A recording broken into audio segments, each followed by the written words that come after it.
The Moor's Murders.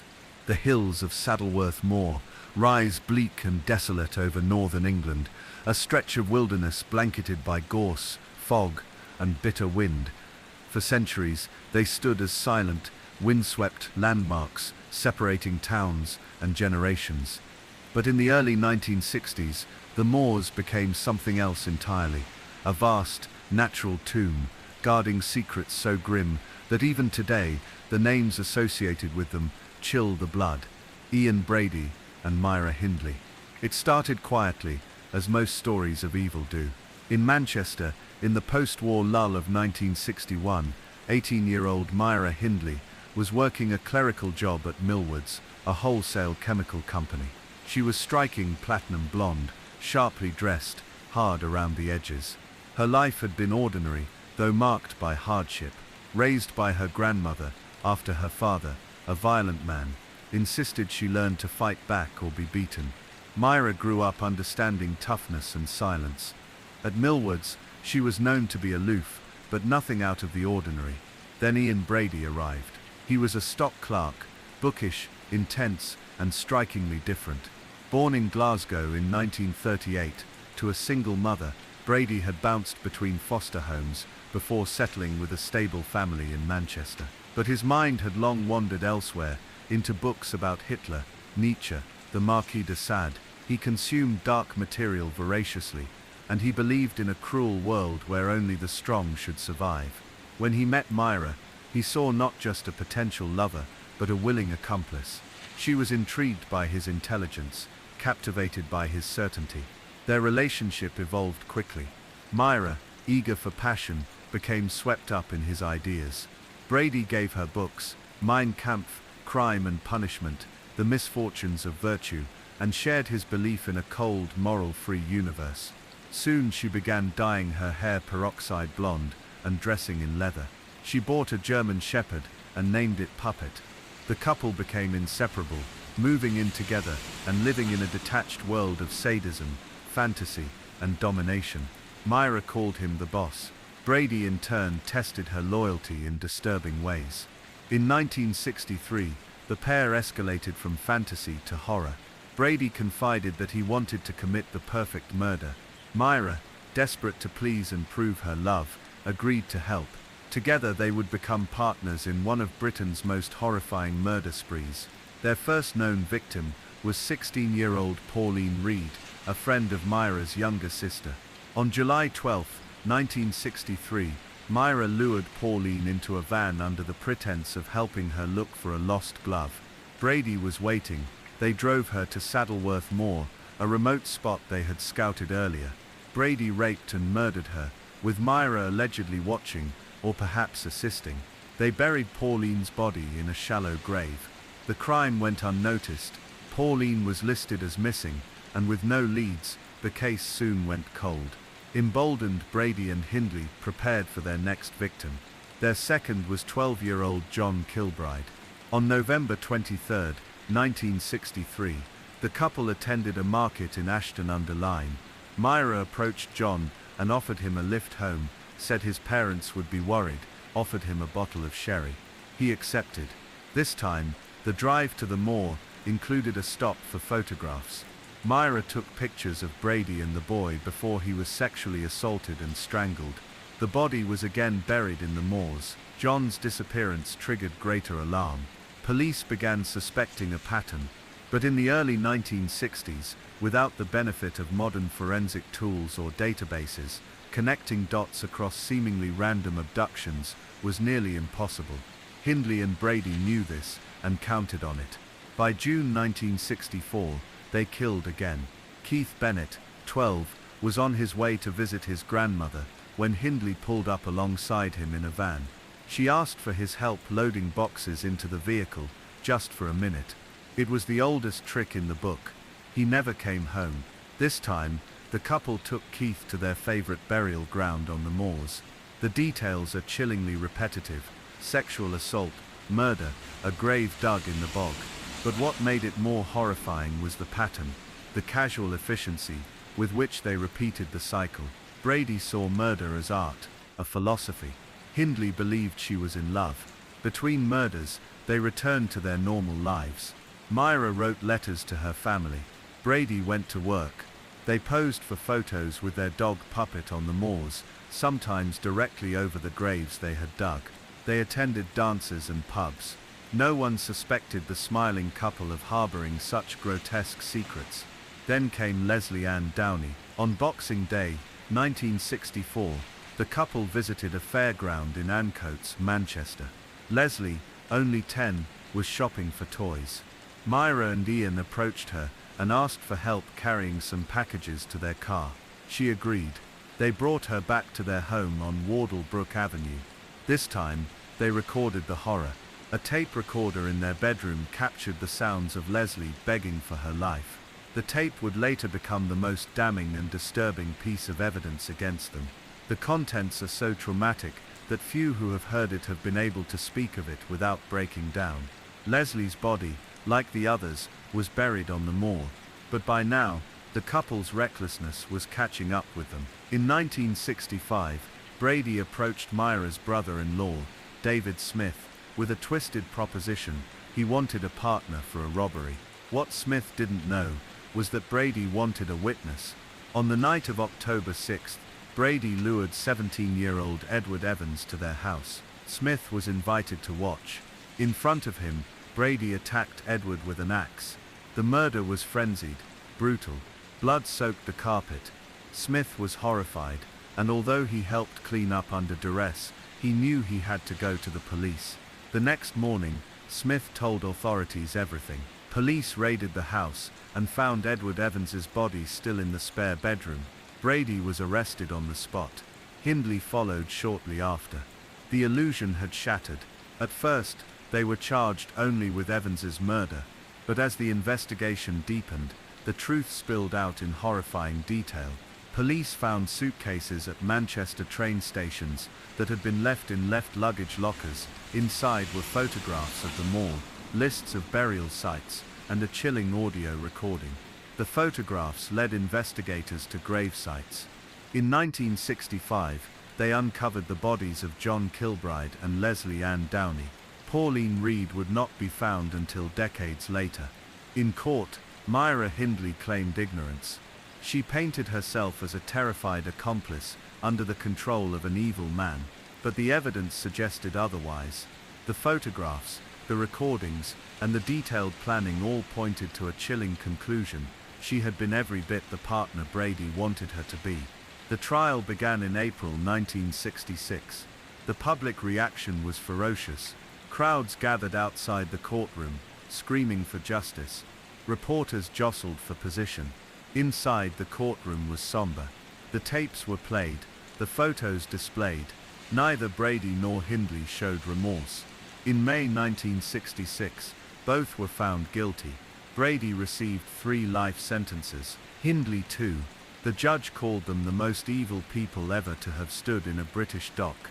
The country agreed, but the horror didn't end with the verdict. After the guilty verdicts were read aloud in the courtroom in May 1966, a tense silence settled over the nation. Ian Brady and Myra Hindley had been convicted of some of the most heinous crimes in British history, murdering children in cold blood and burying them in the remote expanse of Saddleworth Moor. But for many, justice felt incomplete, because as Brady and Hindley were led away in handcuffs, there was one question that refused to die: were there more victims? From the beginning, detectives suspected that the horror went beyond the 3 confirmed murders: John Kilbride, Leslie Ann Downey, and Edward Evans. Too many things didn't add up. Too many photos of moorland that didn't match known graves. And there was the haunting absence of Keith Bennett. His mother, Winnie Johnson, had not seen her 12-year-old son since June 1964. Police believed he was another victim of the twisted couple, but his body was never recovered. At first, Hindley maintained a defensive stance. In prison, she clung to her version of the story, that she had been coerced, controlled and broken by Ian Brady. She painted herself as a woman who had been seduced and manipulated by a dangerous man. Brady, however, made no such pretenses. In his writings and prison interviews, he showed no remorse. He talked about the murders with clinical detachment, sometimes even with pride. He described himself as a Nietzschean figure above morality, someone entitled to play God over life and death. Still, for nearly 2 decades, both maintained that only 3 murders had occurred. But the public didn't believe it. The families certainly didn't. And investigators never stopped wondering. Something about the way Brady and Hindley operated, the rehearsed abductions, the recorded torture, the calculated burial sites, suggested a system, and systems rarely stop at 3. The true turning point came in the mid-1980s. Myra Hindley, now middle-aged and serving her life sentence at Cookham Wood Prison, began a calculated reinvention. She'd converted to Roman Catholicism, written letters of contrition, and surrounded herself with supporters who claimed she had been misunderstood, even wrongfully vilified. Campaigners for her release argued that she had served enough time, that she was a different person. But those who had listened to the tape of Leslie Ann Downey's murder, or seen the photographs she had taken of her own dog posed smiling over the graves, found that hard to believe. In 1985, however, Hindley shocked everyone by admitting that there were, in fact, more murders. Working with her solicitor and a prison governor she trusted, she confessed to the killing of Pauline Reed, the 16-year-old girl who had vanished in 1963, before the string of later murders. It was a stunning reversal. For 20 years Hindley had denied involvement. Now she not only admitted guilt, but also claimed that Brady had killed others as well. The confession reignited the investigation. Detectives re-examined the moors with aerial photography, ground-penetrating radar, and teams of volunteers. Eventually, in July 1987, guided by new information from Hindley, police recovered Pauline Reed's body from a shallow grave near where John Kilbride had been buried. It had been 24 years since she disappeared. The discovery confirmed what many had feared, that the horror was even greater than originally believed. Hindley's admission forced open the gates to further questioning, not only about the number of victims, but about the nature of her involvement. Clearly she had lied for years. What else had she hidden? Winnie Johnson was among those who felt the bitter sting of those revelations. For years she had begged authorities to keep investigating the disappearance of her son Keith Bennett. She appeared on television, pleaded in newspapers, and wrote to Hindley and Brady personally, begging them to reveal where they had buried him. Brady ignored her. Hindley sent vague, carefully worded letters that avoided responsibility. As the years stretched on, public opinion hardened. Any early talk of Hindley's rehabilitation vanished. She would never be released. The Home Secretary ruled that her life sentence should mean exactly that, life. In many ways, the attention shifted toward Brady, who continued to attract morbid fascination from the public and media. Imprisoned at Ashworth Hospital, a high-security psychiatric facility, Brady made it clear he didn't want release. He wanted death. He refused food, attempted suicide, and requested the right to die. But as long as Keith Bennett's body remained undiscovered, authorities refused to let him go. They hoped that some final bargaining chip might be played, that faced with the certainty of death, Brady would offer closure. He didn't. Instead he played games. In letters to journalists, he spoke in riddles. He taunted police with suggestions of more graves, all while insisting that he had nothing left to give. One investigator recalled that Brady described his memories of the moors as snapshots, and claimed that without Hindley to guide him, he couldn't recall the burial sites. Still, some believed he knew exactly where Keith Bennett was. In 2003, he told a prison psychiatrist that he had written down the location and locked it in a bank vault. The statement sparked yet another media frenzy. The vault was opened. Inside was nothing. Meanwhile, the moors themselves had changed. Over decades, the terrain shifted. Erosion, animal activity, and weather made it nearly impossible to rely on old photographs or memories. Volunteers and police officers spent countless hours scanning the desolate landscape. Dogs sniffed for decomposition. Forensic teams dug trench after trench, but the moor remained silent. Keith was never found. As public interest in the case endured, so too did the image of Hindley and Brady, two ordinary-looking people who had committed extraordinary evil. The photos of them with Puppet, grinning beside the graves, became iconic. Their names became synonymous with depravity in Britain, even as other serial killers emerged in the decades that followed. Peter Sutcliffe, Fred and Rose West, Harold Shipman, none quite matched the symbolic horror of the Moors murderers. In 2002, Myra Hindley died of respiratory failure after a heart attack. She was 60 years old. Her death brought a mixture of relief and anger. Some believed justice had been served. Others, like Winnie Johnson, felt robbed. Hindley died without ever revealing Keith's location. Brady, on the other hand, lingered on. In interviews, he continued to play the role of the philosopher-killer, detached, methodical, contemptuous of the world. He claimed he had been experimenting with the psychology of murder. He insisted he was not insane, just immoral, and he remained defiant until the end. In May 2017, Ian Brady died at the age of 79 from complications of a lung condition. He was cremated with no public service. Authorities ensured his ashes were not scattered on Saddleworth Moor. That place had seen enough. Even in death, he offered no answers. No final confession. No location of Keith's body. For Winnie Johnson, who died in 2012, the lack of closure was perhaps the final cruelty. But for those who studied the case, who sifted through the files, listened to the audio, or walked the endless moorland in search of truth, the story of the Moors murders was more than just a tale of evil.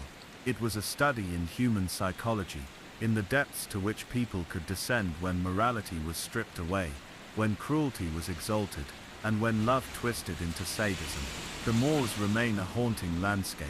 People still visit, laying flowers, whispering prayers, walking among the wild grasses in hope. But the Moor doesn't speak. It keeps its secrets buried in peat and shadow. After Ian Brady and Myra Hindley were convicted, the courtroom doors closed, but the story refused to end. Their crimes had etched themselves into the collective psyche of Britain. The country, even decades later, remained haunted. It wasn't just the brutality of the murders, or the innocence of the victims. It was the terrifying fact that Brady and Hindley had presented as ordinary. They worked mundane jobs, laughed with neighbors, took photographs with family dogs. Behind those smiles, children were being led to their deaths. The British press continued to feed the public's fascination and fury. Brady and Hindley became fixtures in the tabloids. Their faces were endlessly republished, their names spoken with visceral contempt. Their crimes tapped into a primal fear, the betrayal of trust, the death of childhood innocence, and the idea that evil didn't wear a monster's face. It could look like anyone. By the early 1990s, more than 2 decades into their incarceration, both Brady and Hindley had settled into the routines of life behind bars, but their story remained far from over. The possibility of parole had surfaced for Hindley multiple times, and each time, it was met with fierce public resistance.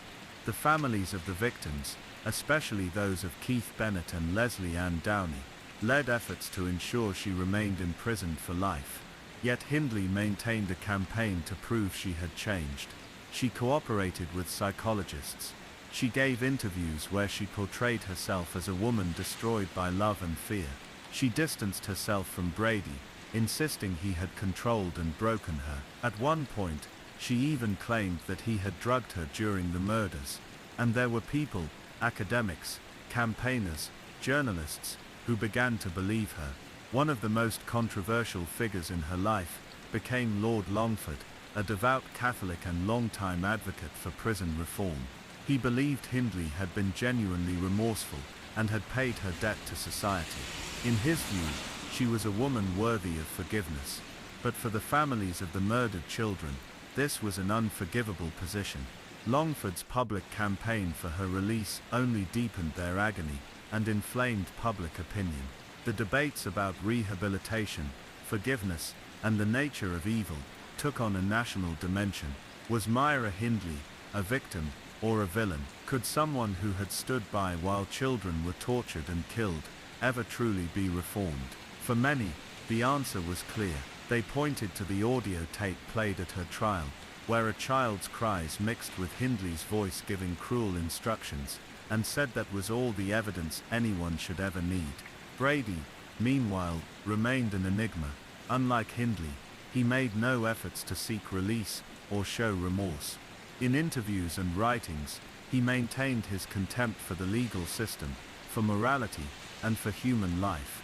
He saw the murders as acts of existential experimentation.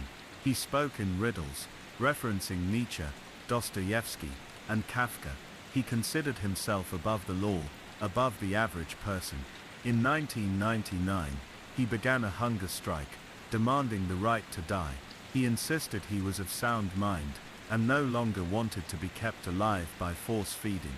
But the courts, knowing that he still withheld crucial information about Keith Bennett's body, denied his request. As long as a family waited for answers, Brady would be kept alive. Winnie Johnson, Keith's mother, spent the rest of her life campaigning for the return of her son's remains. She wrote letters to both Brady and Hindley, begging for help.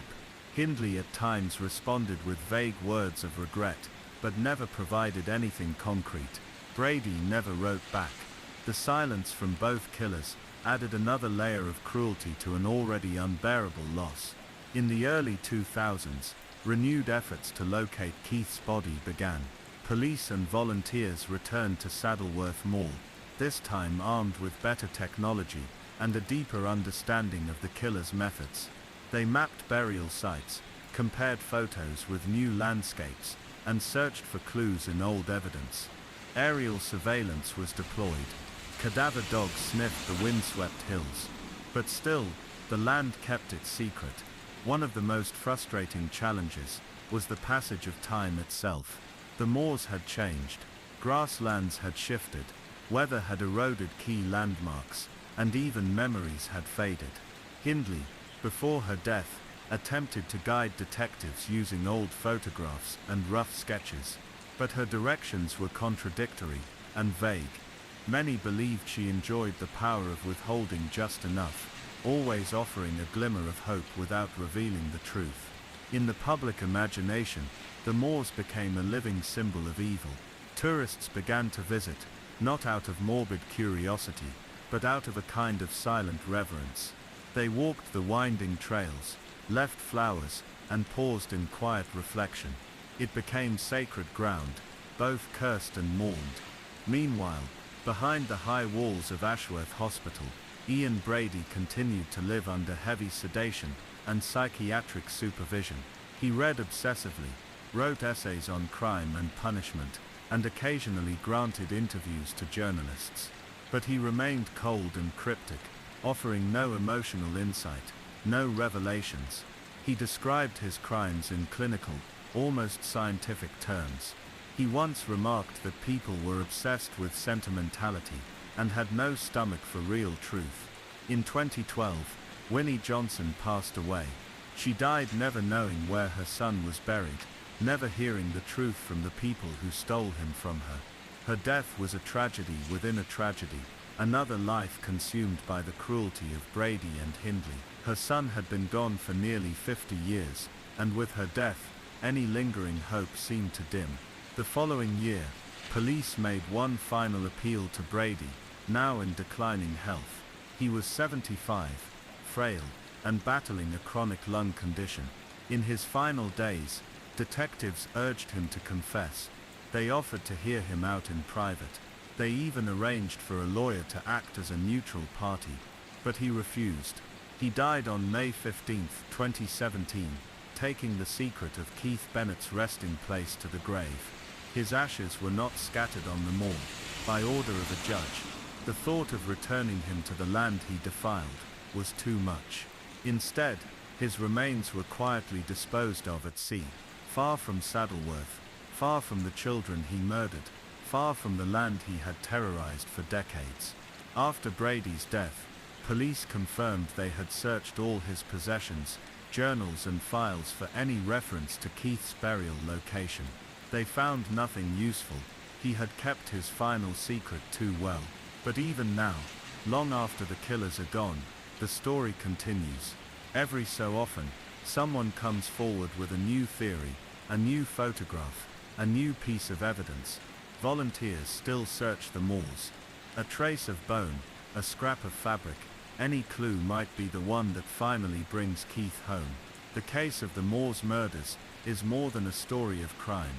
It's a story of loss without closure, of grief without end, and of justice that came too late, for too many.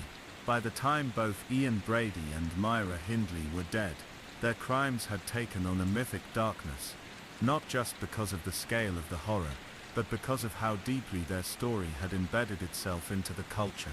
Their names were no longer just names, they were symbols, a shorthand for cruelty, manipulation, and lost innocence. The Moors murders didn't just scar the families involved, they scarred an entire generation. For the families of Pauline Reed, John Kilbride, Leslie Ann Downey, Edward Evans, and Keith Bennett, the pain never lifted.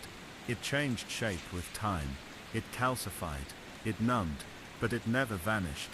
The memory of children who had laughed at the dinner table, walked to school with scuffed shoes, or played in neighborhood parks, was something no sentence, no death, and no confession could ever balance. Pauline Reed's family waited more than 20 years for answers. For years they had no idea what had happened to her. It wasn't until 1987, when Hindley finally agreed to cooperate with police, that her body was recovered. It had been lying on Saddleworth Moor all that time, through snow, heat and wind, hidden beneath a thin layer of soil. Her mother was there when the remains were discovered. She watched as investigators carefully unearthed her daughter, as though retrieving not just bones, but a missing part of their lives. For Keith Bennett's family, the story was far crueler. His mother, Winnie, never got that moment. She never stood on the moor, with a hand pressed to her chest, watching as her child was returned to her. She never got to bury him properly. Instead, she lived through decades of silence, of false hope, of letters unanswered, and promises broken. She died with that hole still wide open. Even now, years after Brady's death, volunteers continue the search for Keith.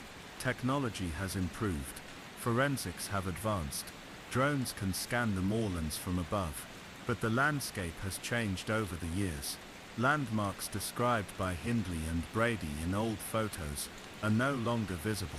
The peat bogs have shifted, erasing time like waves erode a shoreline. Still, people keep looking. What drives them isn't just the mystery, it's the humanity behind it. It's the knowledge that somewhere, out there in that vast expanse of wind and heather, a boy is waiting to come home, and that maybe, just maybe, someone will find the right square of earth to finally end the search. The legacy of the Moors murders also lives on in law and criminal justice. Myra Hindley's repeated attempts at parole, and the public outcry they sparked, helped solidify the British public's resistance to releasing child murderers, no matter how long their sentences, or how repentant they claimed to be. Her case became a battleground for larger debates about redemption, justice, and punishment. Each time a new government came into power, the question of whole-life tariffs would arise. Should some crimes simply mean life, with no hope of release? In many ways, Hindley's case answered that question for a generation. The answer was yes. Some crimes are too cruel. Some lives are forfeited by the sheer weight of what was done. The court of public opinion, in Hindley's case, never wavered. Ian Brady's story became a cautionary tale, of a different kind. It showed the limits of psychiatric containment, of criminal profiling, of trying to understand a mind that operated on its own twisted code. He was diagnosed as a paranoid schizophrenic, but that never seemed to explain the coldness, the calculated way he described his crimes. He didn't fit any model neatly. That fact unsettled experts, even as it fascinated them. For years, criminal psychologists analyzed Brady's writings. They dissected his interviews, looking for signs of remorse, insight, or contradiction. But Brady remained consistent. He had no remorse. He had no empathy. He saw himself as a philosophical figure, misunderstood, superior, and unrepentant. He wrote that life was meaningless, and that morality was a social construct. He didn't believe in forgiveness, or redemption, and most chilling of all, he didn't believe what he had done was wrong, even when he was offered the chance to ease the suffering of a grieving family. Brady refused. He held on to the location of Keith Bennett's body, as though it were a final act of control, the last piece of power he possessed, in a world that had locked him away. He died with that secret still intact, his silence a final act of defiance, or cruelty. The Cecil Hotel became infamous for the strange death of Elisa Lam, but in England, it's the Saddleworth Mall that holds that dark energy. There are stories of people going there in silence, as a kind of pilgrimage. They leave flowers, some bring teddy bears, or handwritten letters. They walk the trails, gaze out over the windswept hills, and think of the children who were never found in time. In classrooms across the UK, the Moors murders are taught in criminal justice and psychology courses. Students read about the manipulation, the compliance, the disassociation. They examine how two seemingly ordinary people became killers, and how society failed to detect the warning signs in time. But perhaps the deepest legacy of the Moors murders is the way they changed how a nation sees trust. Before Brady and Hindley, the idea of stranger danger wasn't as ingrained. The idea that a man and a woman could lure children into a car with the promise of help or adventure wasn't something parents warned about. After their crimes, that innocence disappeared. Parents clutched their children tighter. Communities grew more watchful, and a shadow fell over the landscape, both literal and emotional. It became harder to look at Moorland without imagining what had happened there, what had been buried, what might still be hidden beneath the soil. The families of the victims have asked for privacy in recent years. They've given countless interviews. They've told their stories, but they've also made it clear. They want peace. They want to remember their children for who they were, not for how they died. John Kilbride loved to play football. Leslie Ann Downey had a sweet singing voice. Pauline Reedy was excited about her future. Edward Evans had just moved to Manchester, full of promise. And Keith Bennett, the boy who never came home, had a soft spot for animals, and looked up to his older brother. That's the real heart of this story. Not the killers, not their manipulations, or twisted philosophies, but the children, their stolen lives, their families' relentless grief, and the memory that refuses to fade. Today, a plaque on the moors commemorates the victims. It reads simply, "In memory of the children, forever in our hearts." The wind carries those words across the heather, over the hills, through the silence. A reminder of what was lost, and of the quiet hope that one day, all the missing may be found. The O.J. Simpson case. It began with blood on a walkway and a barking dog on the night of June 12, 1994, in the affluent Los Angeles neighborhood of Brentwood. Something horrific had occurred at 875 South Bundy Drive. Nicole Brown Simpson, ex-wife of the former football star O.J. Simpson, was found dead outside her condo, her body nearly unrecognizable from the violence she endured. Lying nearby was Ronald Goldman, a 25-year-old restaurant waiter and friend of Nicole's, who had stopped by to return a pair of glasses her mother had left behind at the restaurant where he worked. The crime scene was a nightmare. Nicole had been stabbed multiple times. Her throat was cut so deeply it nearly severed her head. Goldman, too, had been stabbed repeatedly, showing signs of a violent struggle. Blood pooled across the walkway, splattered along the walls, and stained the surrounding plants. The brutality was staggering. It didn't look like a robbery gone wrong. It looked personal. Shortly after midnight, neighbors alerted police after noticing Nicole's Akita dog wandering the street, barking and covered in blood. The LAPD responded to the scene. It didn't take long for them to make a connection. Nicole was the ex-wife of Orenthal James Simpson, better known as O.J., former NFL superstar, actor and American icon. Within hours, the name would travel across every newsroom in the country. Police detectives, led by Mark Fuhrman and others, began combing the area. What they found led them quickly to O.J. at Nicole's home. They discovered a bloody glove. Hours later, when they visited O.J.'s estate at Rockingham Drive, they found a second glove, matching the one at the crime scene behind a guest house. Blood drops were found near his white Ford Bronco, and inside the vehicle itself, a bloody sock containing Nicole's blood was later discovered in his bedroom. There were also cuts on O.J.'s hand. For detectives, this wasn't just circumstantial, it was compelling. But there was one problem: O.J. Simpson was missing. At first it seemed like he was cooperating. He'd been interviewed by police the day after the murder, giving vague and shifting explanations about how he'd cut his hand. But by June 17th, the day he was to turn himself in, he vanished. What followed became one of the most surreal spectacles in television history. A slow-speed police chase down the freeways of Los Angeles, with O.J. in the back seat of a white Bronco, holding a gun to his head. Driving the vehicle was Al Cowlings, O.J.'s longtime friend and former teammate. The pursuit captivated the nation. News networks interrupted scheduled programming. Viewers across the country watched as the Bronco crawled along the freeway, trailed by dozens of police vehicles. Crowds gathered on overpasses, waving signs and shouting encouragement or condemnation. Some chanted, "Go, O.J., go." Others just stared in disbelief. America had never seen anything like it. After several hours, O.J. finally returned to his Brentwood mansion, where he surrendered. Inside the Bronco, police found a passport, a disguise kit, thousands of dollars in cash, and a gun. To some, it looked like the desperate flight of a guilty man. To others, it was a sign of a man pushed to the edge by grief and accusation. Once he was in custody, prosecutors began to build their case. The evidence was, on the surface, overwhelming. Blood drops at the crime scene matched O.J. His DNA.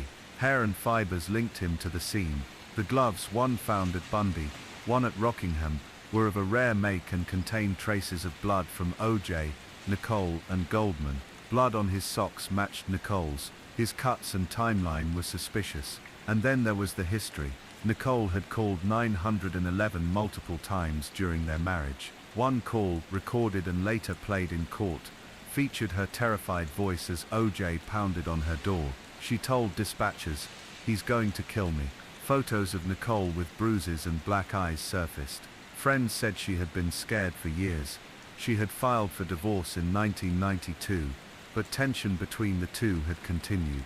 In the months leading up to her death, she had told several people that she feared he would kill her. Yet, as the case moved forward, it became clear that the prosecution would face not just a defendant, but a cultural moment. O.J. Simpson wasn't just a celebrity. He was a symbol, a man who had risen from poverty in the San Francisco projects to become one of the most beloved sports figures in America.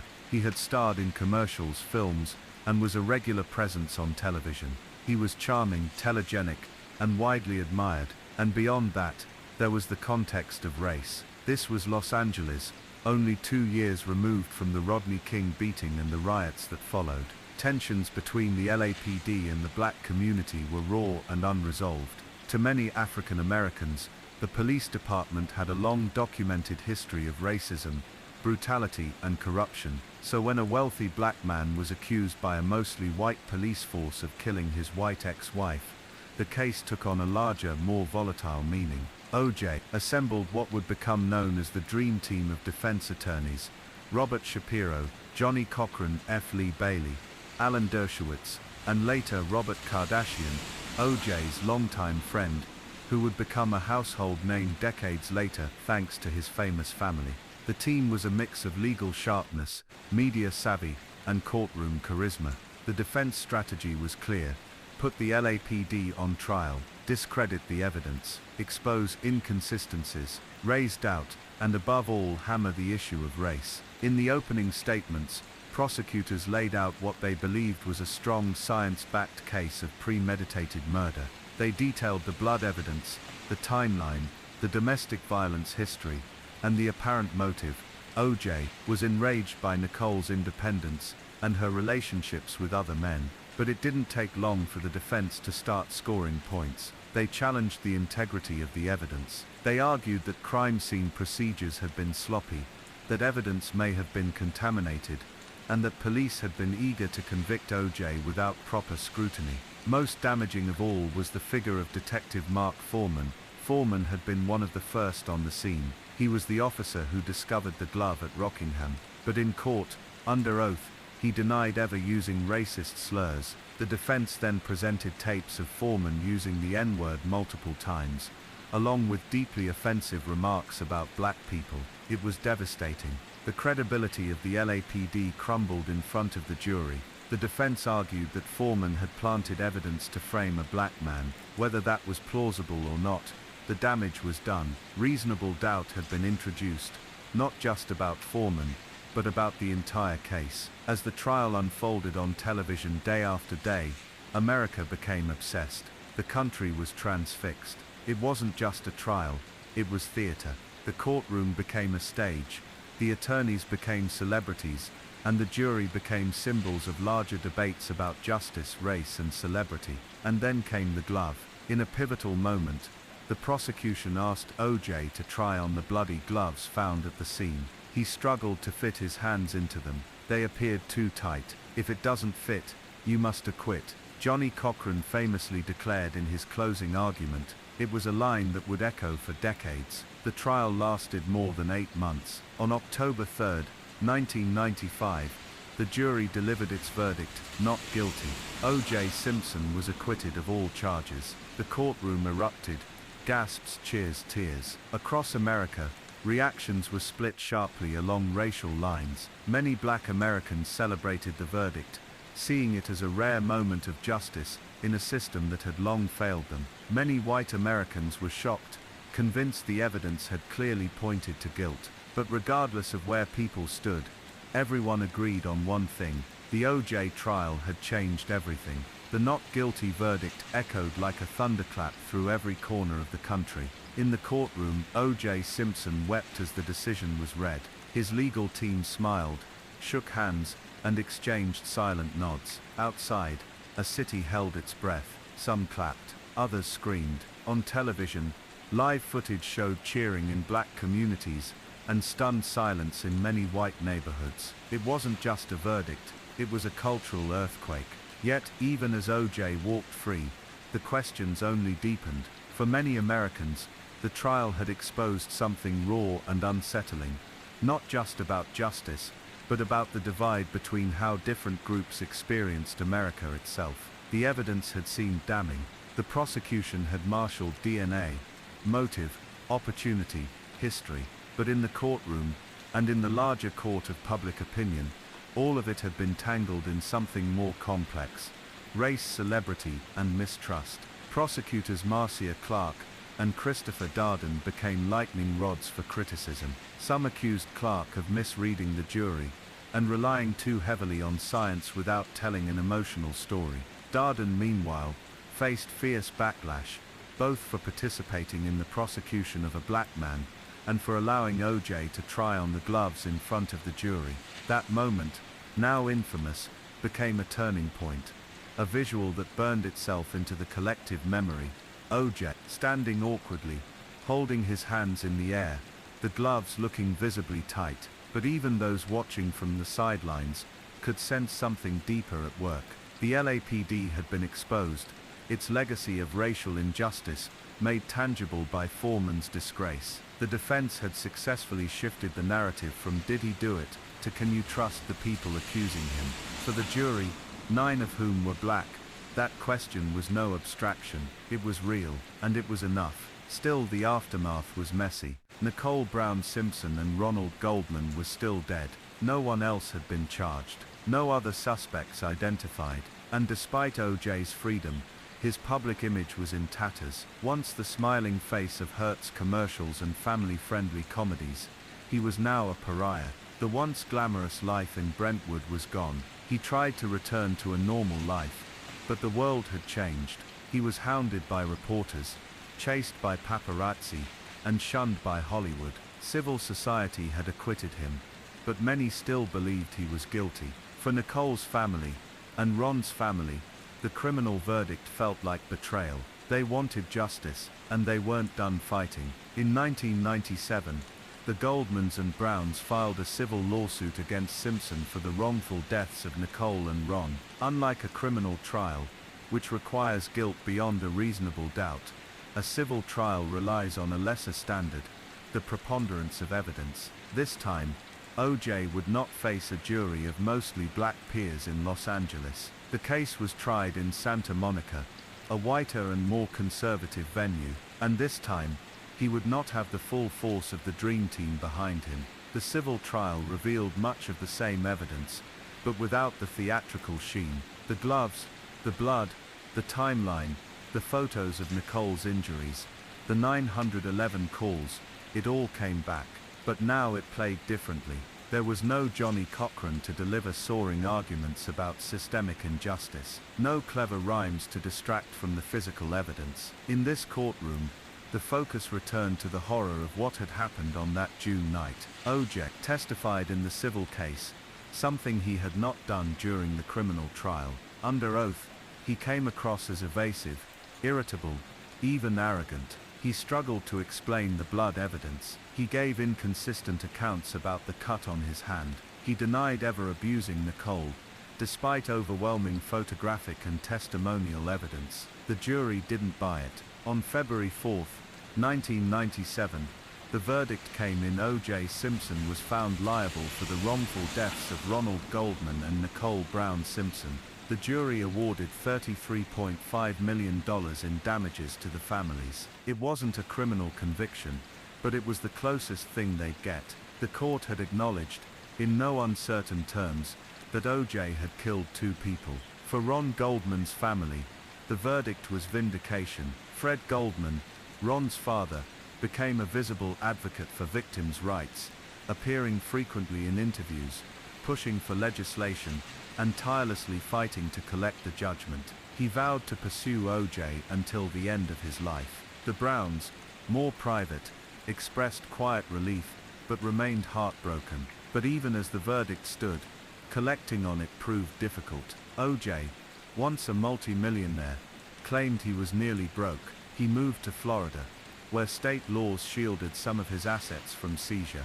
He began living off his NFL pension, untouchable in civil court. Occasionally, he gave interviews. He hinted, teased, never quite confessed.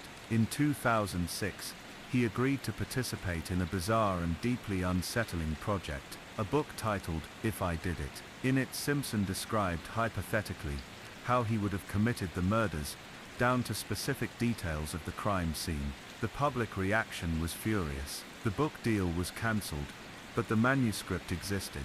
Eventually, in a twist of fate, the rights to the book were awarded to the Goldman family as part of their civil judgment. They published it under the same title, with the word "if" barely visible on the cover. To many it felt like a confession in everything but name. Despite his apparent freedom, O.J.'s life continued to spiral. Legal troubles mounted. He was arrested in Florida on road rage charges. He fought with paparazzi. And then in 2007, in an incident that felt ripped from a bad crime movie, he crossed a line that would finally put him behind bars. In Las Vegas, O.J. and a group of men burst into a hotel room at the Palace Station Hotel. He claimed he was retrieving memorabilia that had been stolen from him, signed footballs, jerseys, photographs, but witnesses said he brought armed men. One of them, carrying a gun, blocked the door. The confrontation was recorded on audio. O.J. could be heard shouting, demanding items, ordering people not to leave. Authorities didn't hesitate. They arrested him on charges that included armed robbery, kidnapping and assault. In 2008, he stood trial once again. This time, there was no dream team, no media circus, no televised courtroom drama, just O.J., now graying and heavier, facing a Nevada jury. He was found guilty on all charges. The sentence, 33 years in prison. For many it felt like long-delayed justice, even if it came for a different crime. The symbolism wasn't lost on anyone. The number matched the civil damages from 1997.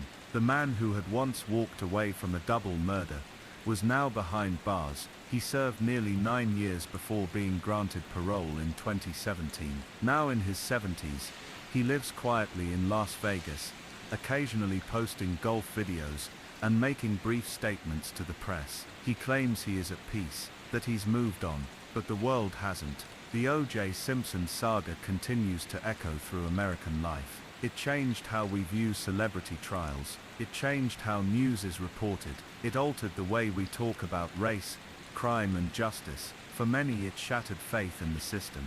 For others, it confirmed long-held fears. And for everyone, it became an indelible part of history. The image of O.J. Simpson, smiling, golfing, occasionally appearing in the media, remains a surreal contradiction.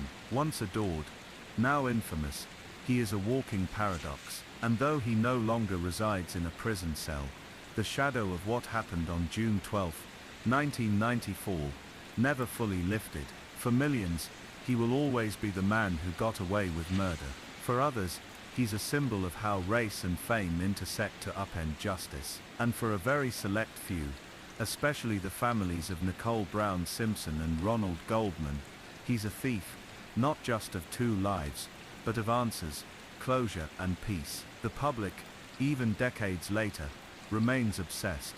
There are countless books, interviews, documentaries. In 2016 alone, 2 major retellings captivated a new generation.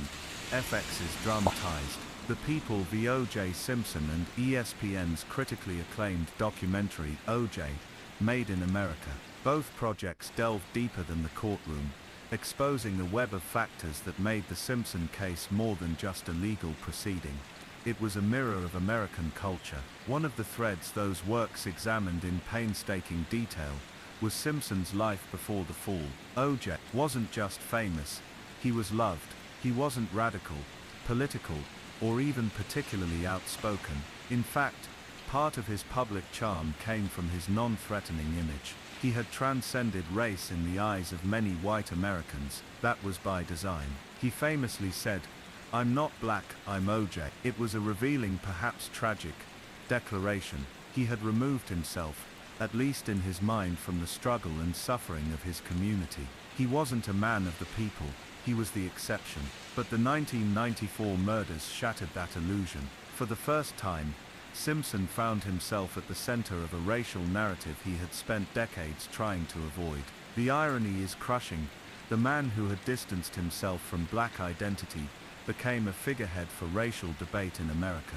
The black community, battered by decades of LAPD brutality, saw a familiar pattern in the accusations against Simpson. The white community, fixated on the evidence, saw something else entirely. The trial then wasn't just about blood evidence or glove sizes. It was about trust, and who the public believed the system truly served. And the system, as it turned out, was murky and malleable.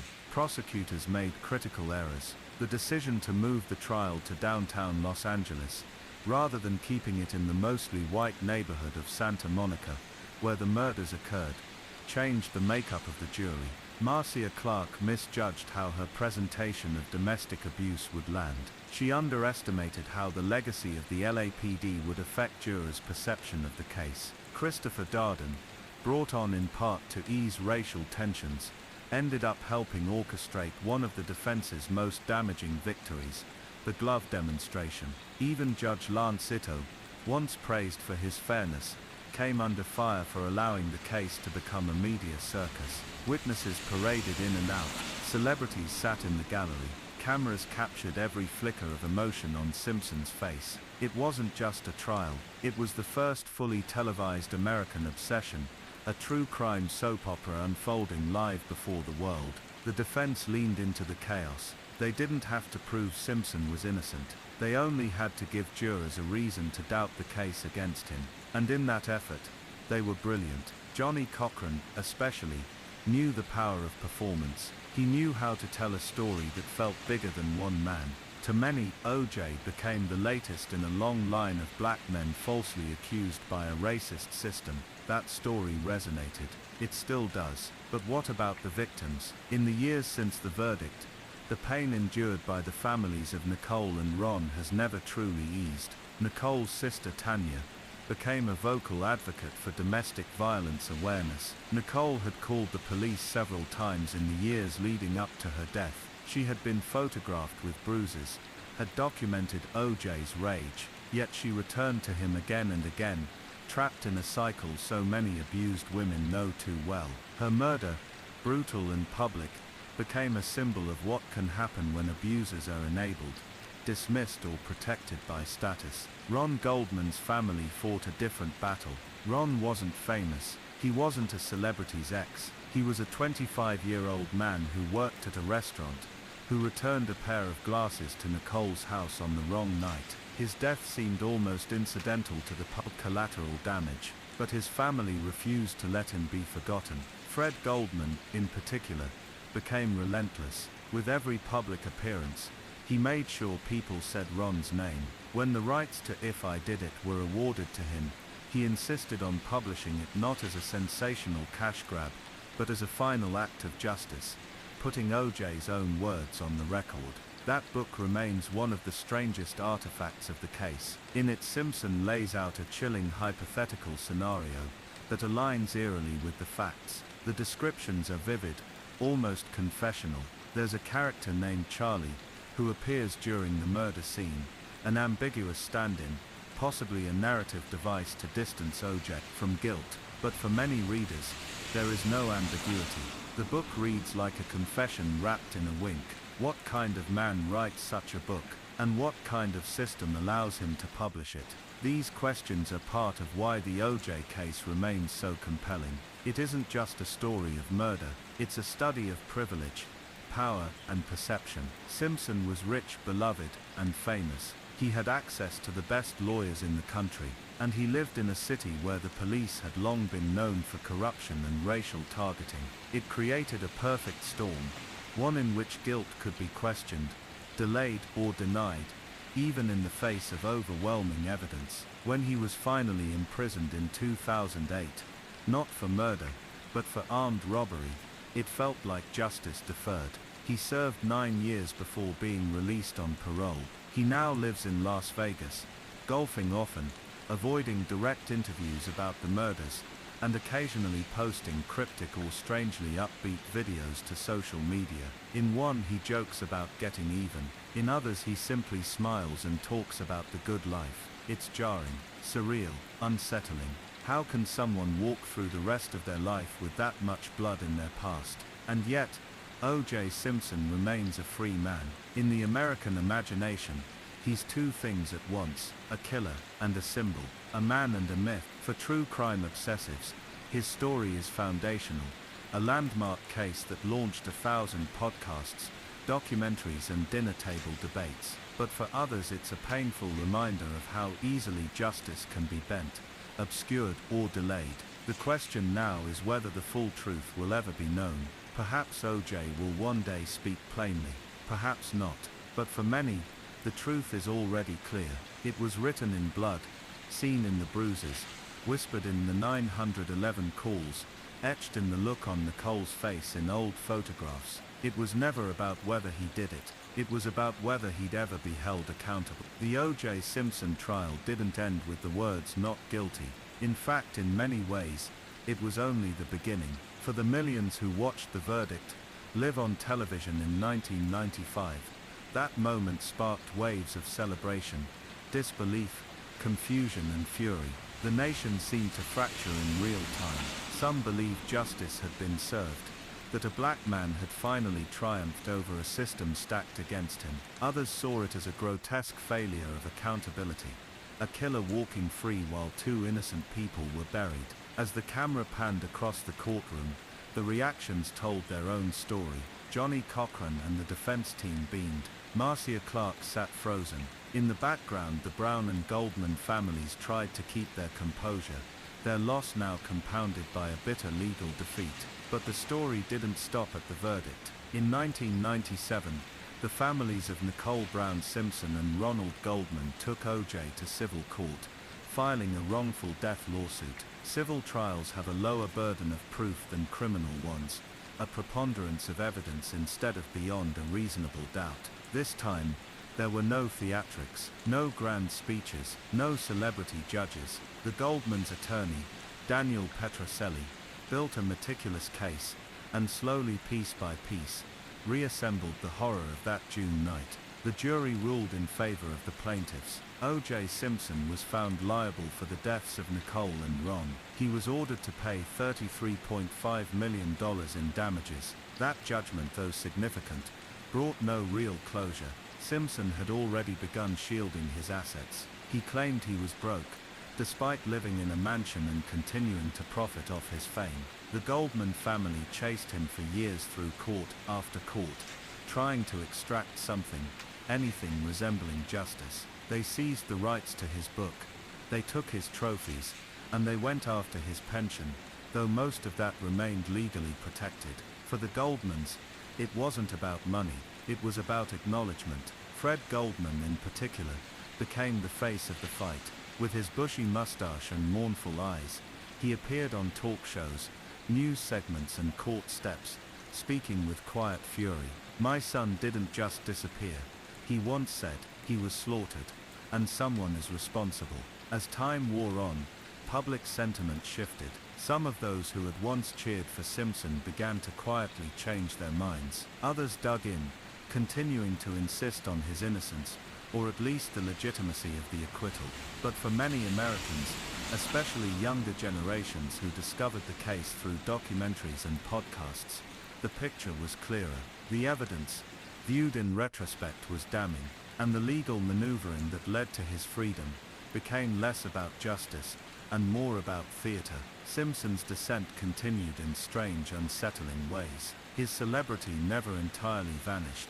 He made guest appearances, offered commentary, and lived in a kind of half-exile in Florida, and later in Las Vegas. He was still occasionally recognized, still signed autographs. People took selfies with him, smiling, posing next to a man accused of double homicide, as if he were a relic from an old TV show, rather than the main character in a national tragedy. Then in 2007, Simpson made headlines again, this time for a crime no one would dispute. He and a group of armed men stormed into a Las Vegas hotel room to retrieve sports memorabilia he claimed had been stolen from him. The incident was bizarre, desperate, almost cartoonish, but it was serious. He was arrested, tried and convicted on multiple felony charges, including kidnapping and armed robbery. In 2008, he was sentenced to 33 years in prison, with eligibility for parole after 9.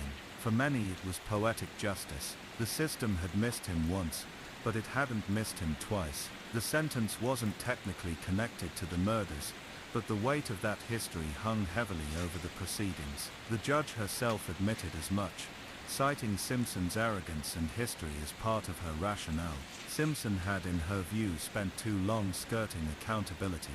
He served nearly 9 years in a Nevada correctional facility, before being granted parole in 2017.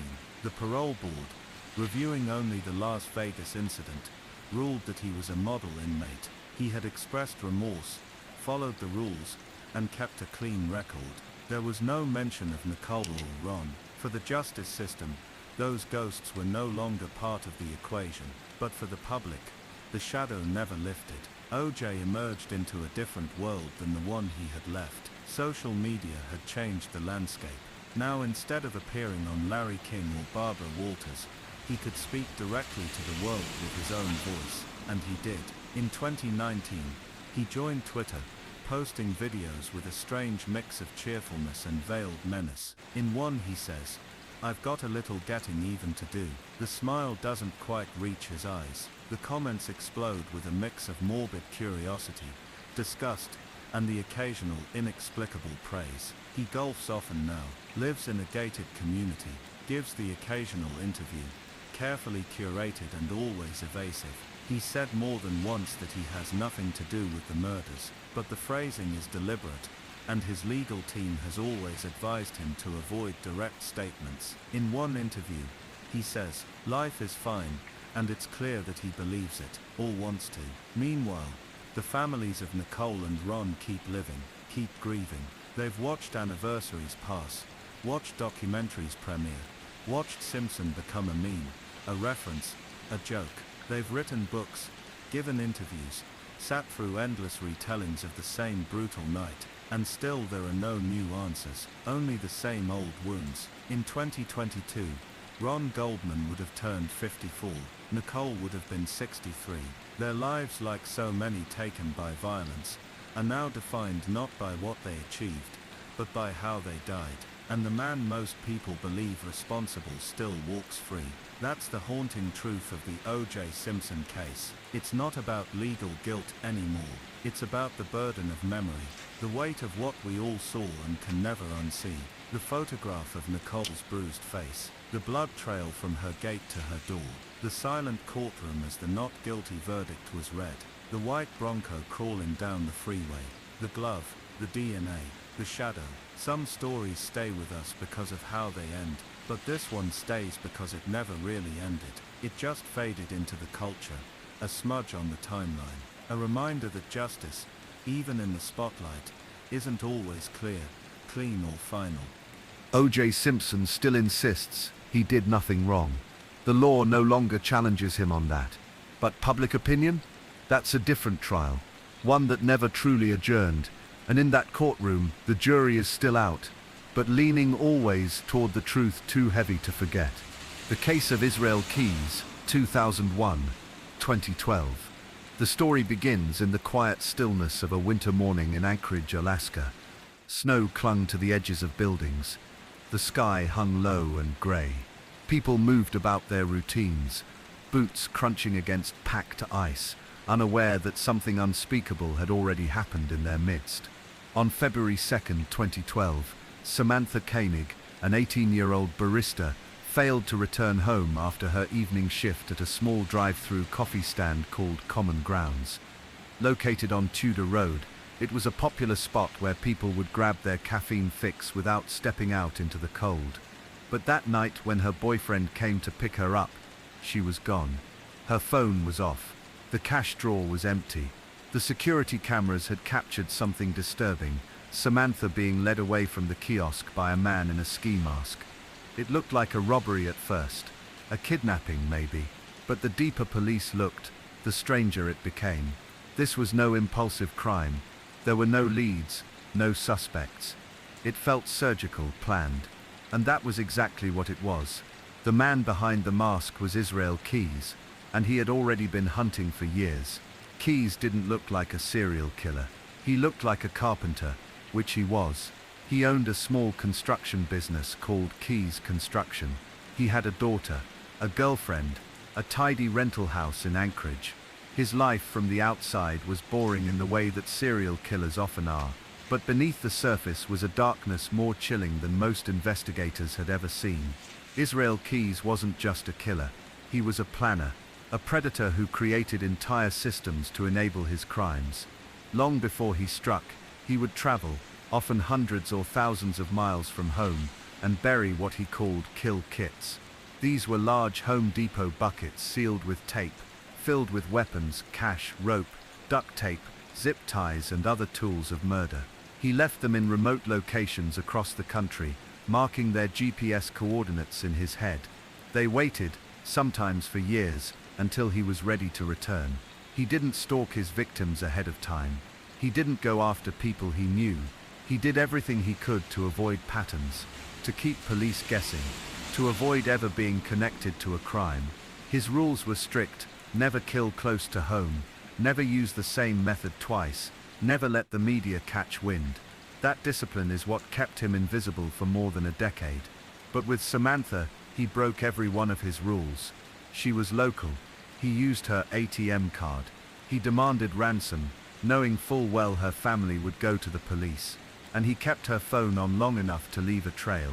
It was a mess, sloppy, unlike him. Investigators would later learn that he was unraveling, that his compulsions had started to override his calculations. And that mistake, one single, misjudged moment in Anchorage, would be his undoing. After Samantha disappeared, her family received a text from her phone. It said she was being held for ransom, and that instructions would follow. Days later, a photo arrived. Samantha, seemingly alive, tied up with a newspaper in front of her. Proof of life. Her family scraped together the money. Police traced the ATM withdrawals from her account across several states, catching blurry images of a man in a white Ford Focus. It was the first thread. By March, the FBI had joined the hunt. That same month, in a small town in Texas, a state trooper noticed a car that matched the description. Texas plates, white Ford Focus, a man traveling alone. He pulled it over. Inside the vehicle, officers found Samantha's ATM card and her phone. They found the dyed bills from the ransom drop. They found a mask, weapons and maps. The man was calm, polite, soft-spoken. It was Israel Keyes. At first Keyes said nothing, but slowly, under questioning, he began to talk. Not everything, never everything, but enough. He admitted to killing Samantha, admitted to abducting her from the coffee stand, taking her to his house, tying her up in the shed behind his garage. While his girlfriend and daughter slept inside, he raped her, then strangled her. The photo he sent to her parents, the proof of life, was staged after her death. He had sewn her eyelids open with fishing line, used makeup to make her appear alive, and posed her body. It was cruel beyond comprehension, but it was only the beginning. Over the course of months, Keyes began to open up about more crimes. He spoke with eerie detachment, often smiling faintly as he recalled the details. But he refused to give names, dates, locations. He played games, teased investigators with just enough information to keep them asking. He wanted a specific kind of deal, no publicity, no leaks to the media, and a swift execution. He didn't want to live out his life in prison. He wanted control. What he revealed was chilling. He claimed he had been killing for more than a decade, that he had committed murders across the United States. He mentioned bodies never found, couples abducted from remote parks, strangers targeted at random. He even admitted to arson and bank robberies used to fund his travels. One case they managed to confirm was the 2011 double homicide of Bill and Lorraine Currier in Essex, Vermont. Keyes had flown from Alaska to Chicago, rented a car, and driven 1,000 miles just to retrieve one of his buried kill kits. He then broke into the Curriers' home, abducted them, and took them to an abandoned farmhouse. He shot Bill and sexually assaulted and killed Lorraine. Afterward, he disposed of their bodies and vanished. For months, no one had any idea who had done it. Even after his arrest, he gave just enough detail to confirm his story, but not enough to help anyone else. The farmhouse, by the time police searched it, had been demolished. The evidence was gone. The Currier's remains were never recovered. He took pleasure in the confusion. He bragged about how careful he had been, about his years of planning, his silence, his discipline. But that discipline had fractured. Samantha had changed something. Whether it was a sense of power slipping away, or the knowledge that he had lost control, something inside him had begun to deteriorate. In December 2012, while awaiting trial in Anchorage Correctional Complex, Israel Keyes fashioned a makeshift blade from a disposable razor and slit his wrists. He also stuffed paper into his mouth to ensure he would not survive. Guards found him in the early hours of the morning. He had drawn in his own blood 11 skulls and a pentagram on the wall beside his bed. To this day, the number of his victims is unknown. He admitted to at least 11, but investigators believe the true count could be higher. Because he traveled so frequently, targeted strangers, and avoided digital footprints, it's nearly impossible to connect him to specific missing persons or cold cases without his cooperation, and that cooperation died with him. He left behind no clear motive, no manifesto, no long-winded explanation. He didn't kill out of love, revenge, or delusion. He killed because he wanted to, because it gave him pleasure. He once told investigators, "I'm two different people. One of them is a normal guy, the other one you don't ever want to meet." In the end, that was Israel Keyes. A ghost in the system, a shadow on the highway, a man who buried his weapons years in advance, and struck without warning.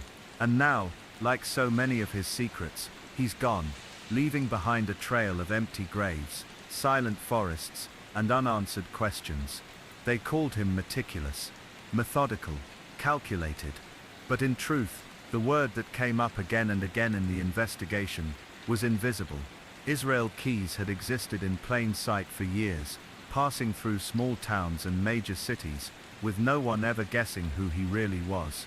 A man who walked into hardware stores, checked into hotels, gassed up at lonely stations off the interstate, and smiled politely while planning someone's death. What made Keyes especially terrifying to seasoned agents wasn't just what he confessed to, it was how little they knew even after months of interviews. He only shared fragments. He spoke in riddles, he refused to give names. Each session was a tug of war between a team of FBI experts and a man who had built his life on staying one step ahead. They'd learned early on that he didn't see himself the way most killers do.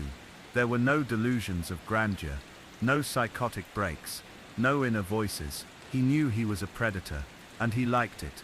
He liked the power of it, the secrecy, the thrill. He once told a federal agent, "You don't want to believe someone like me exists." He was right. Keyes began opening up to authorities after his arrest in March 2012, and his confessions came in waves. He spoke clearly, calmly, often with an eerie smile. Sometimes he would refuse to speak for hours. Other times, he would suddenly unspool a thread, offering just enough detail to hook investigators, then pulling it back. One of the stories he told was about a young couple, Bill and Lorraine Courier, in Vermont. Their case had long gone cold. The Couriers had vanished without a trace in 2011, their home undisturbed except for signs of a break-in. For a year their families had lived in painful limbo.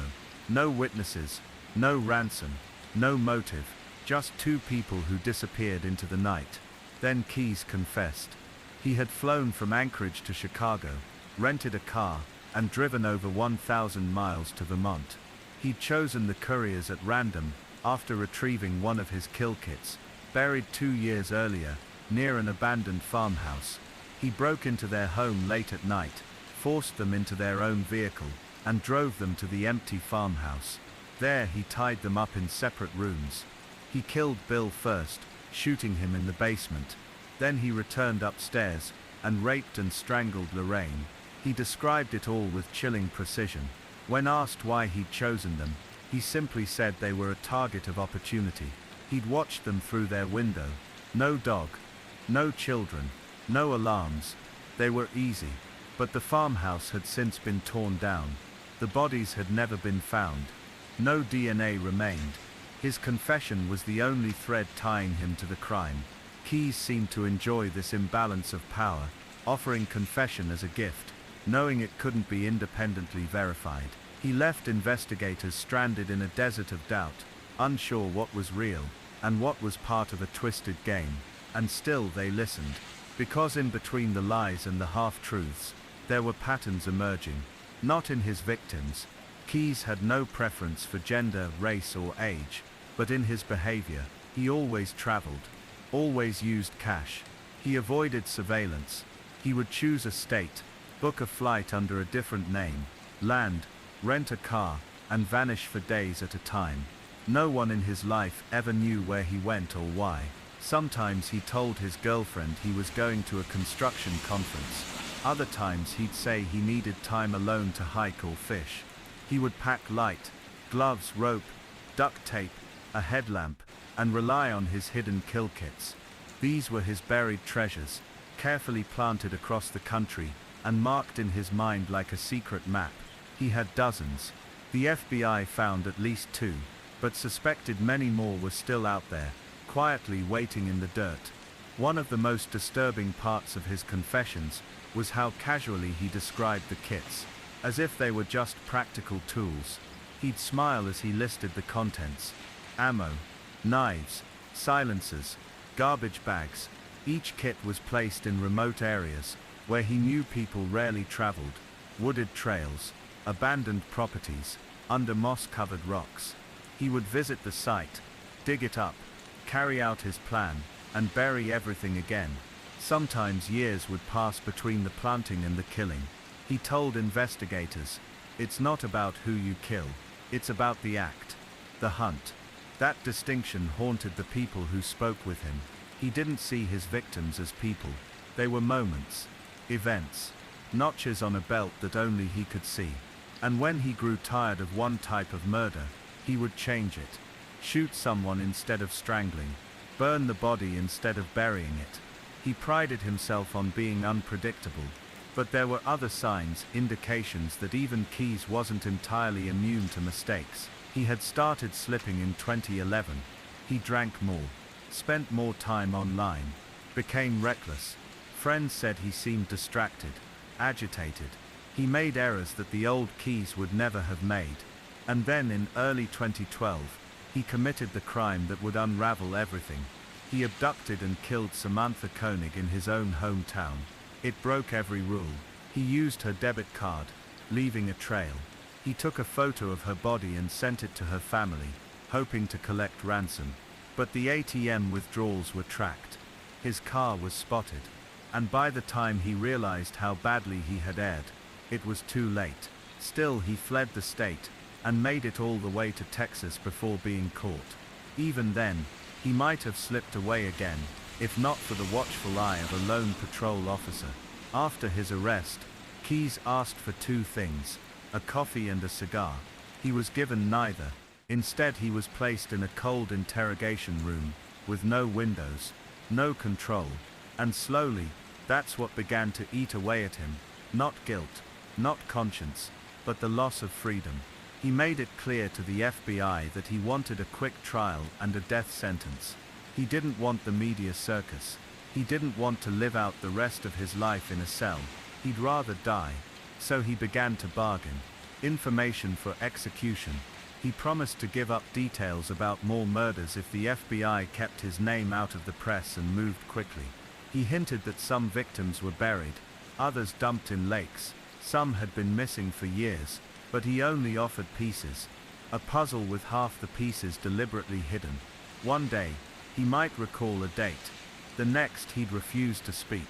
He once told an agent, "I can give you bodies, but I'm not giving them away for free."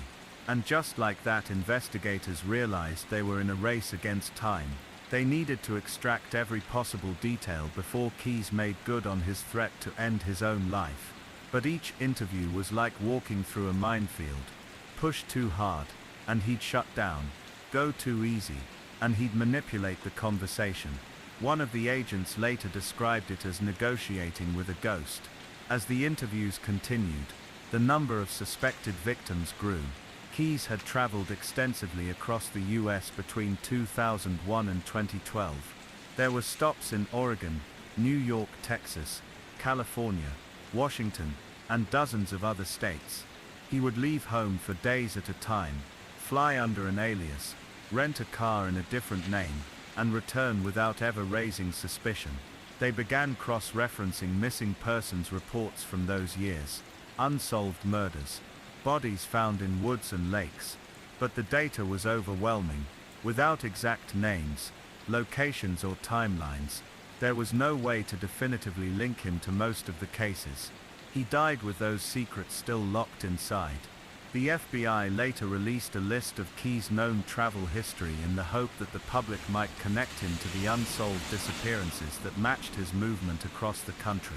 There were flights, car rentals, credit card receipts, and hotel check-ins. The list was long, covering nearly every corner of the continental United States. Florida, Arizona, New Hampshire, Washington, Nevada, Louisiana, Indiana, Illinois, Vermont. The names of cities and towns blurred into a grim pattern. Places that had once been peaceful dots on a map now glowed faintly with possibility. Possibility that someone had vanished there, that someone's last breath had been taken in a field just outside town, or in a dimly lit motel room, or deep within a national forest where the leaves always whispered secrets no one could hear. Investigators quietly reopened case files that had long gathered dust. Local departments were contacted. Timelines were reconstructed. But Keyes remained their only true link, and he was slipping further away. Each time they sat down across from him, they knew they were facing the closest thing to a dead end. He would lean back in his chair, calm and amused, occasionally tapping his fingers on the table or smiling at his own dark thoughts. He liked the idea that his crimes confused them. He liked watching them chase ghosts. He once said, "You'll never find them all. You're not even close." And it was true. Even with his occasional admissions, he was careful to disguise details. He'd give a state but no town, a rough season but no year. He was building a maze, and he was the only one who could see the exits. Sometimes, in between these cryptic interviews, he would make strange requests: music, books, even drawings. Once he drew 11 skulls in red ink, all of them identical, carefully lined up in a row. Some believed this was his way of taunting them, indicating 11 victims. Others believed it was a lie, a distraction, something to keep investigators spinning in circles. Whatever the truth was, he didn't share it.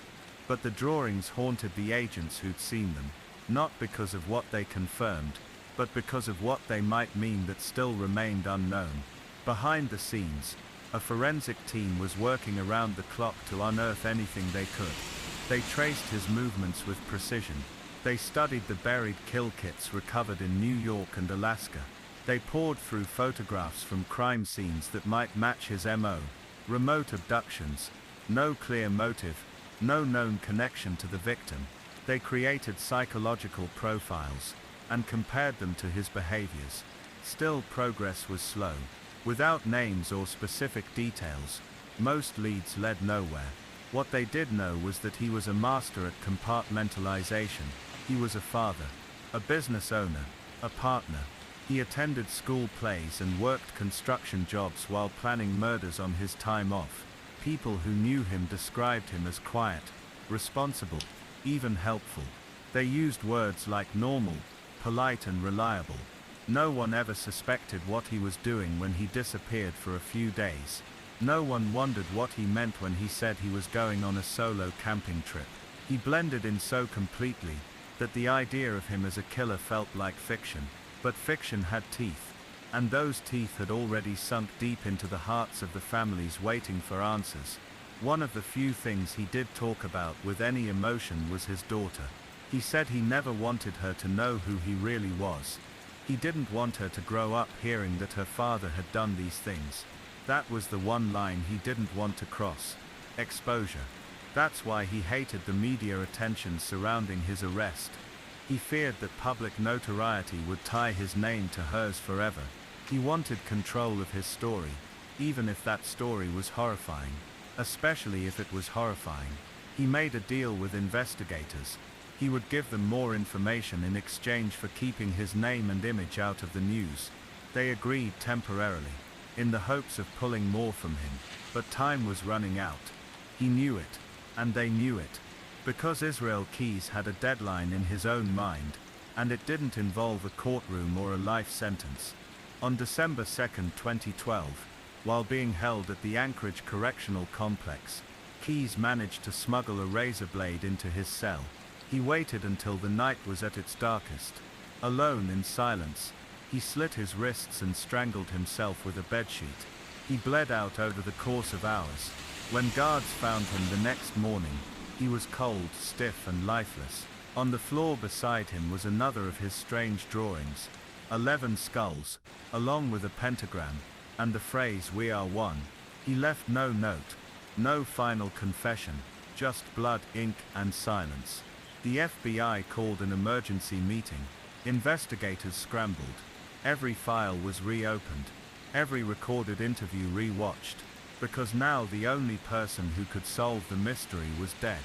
And the mystery wasn't just about who he killed.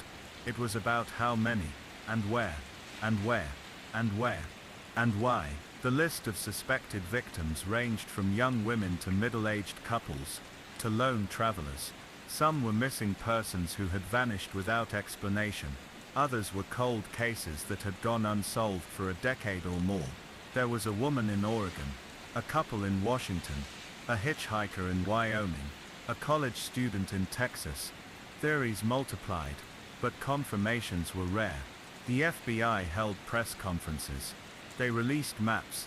They asked for public help. But the tip lines went quiet after a few months. Memories faded. The trail grew cold. The man who once bragged that he could make people disappear like smoke had succeeded. Even among serial killers, Israel Keyes stood out. Not for his body count, which was never officially confirmed. Not for his methods, which were terrifyingly varied. But for his sheer control. His ability to lead a double life for over a decade. To travel undetected. To kill without leaving a trace. To be both everywhere and nowhere at once. He did not want fame, only freedom. He did not kill for recognition, only for pleasure. And in the end he silenced himself with the same cold precision he used to silence others. Years later, the FBI still classifies the Israel Keyes case as active. Agents quietly search for new links between missing persons and his travel history. Families still call in, asking about loved ones who disappeared in the early 2000s. But without his voice, there are only echoes. His name, once barely a whisper, became a shadow stretching across the map of America. Not the kind of shadow that follows you in daylight. The kind that waits in places no one wants to look. The kind that grows in the spaces between answers. When they searched his computer after his death, they found encrypted files, deleted histories, research into small towns, isolated hiking trails and remote campgrounds, places with no cell service, no surveillance, no witnesses. They found nothing to link him to additional victims directly. No trophies, no photographs, no names, just emptiness. Just a trail of ashes where a fire had once burned so cold it barely gave off smoke. Even today, his face remains a fixture in training manuals for law enforcement. A case study in the perfect predator, a warning of what to look for, and what can be missed. They remind new agents, monsters don't always look like monsters. Sometimes they build fences for neighbors and pick their daughters up from ballet. Sometimes they mow the lawn, pay their taxes, smile, and sometimes they bury metal boxes in the woods, waiting for the day they'll return. That perhaps is the part that stays with people. Not the horror of his crimes, but the normalcy around them. The idea that someone like Israel Keyes could live next door for years and no one would ever know. That the last face a victim saw might have been one they trusted, or one they barely noticed. Just another stranger on the road. A quiet man in a hoodie.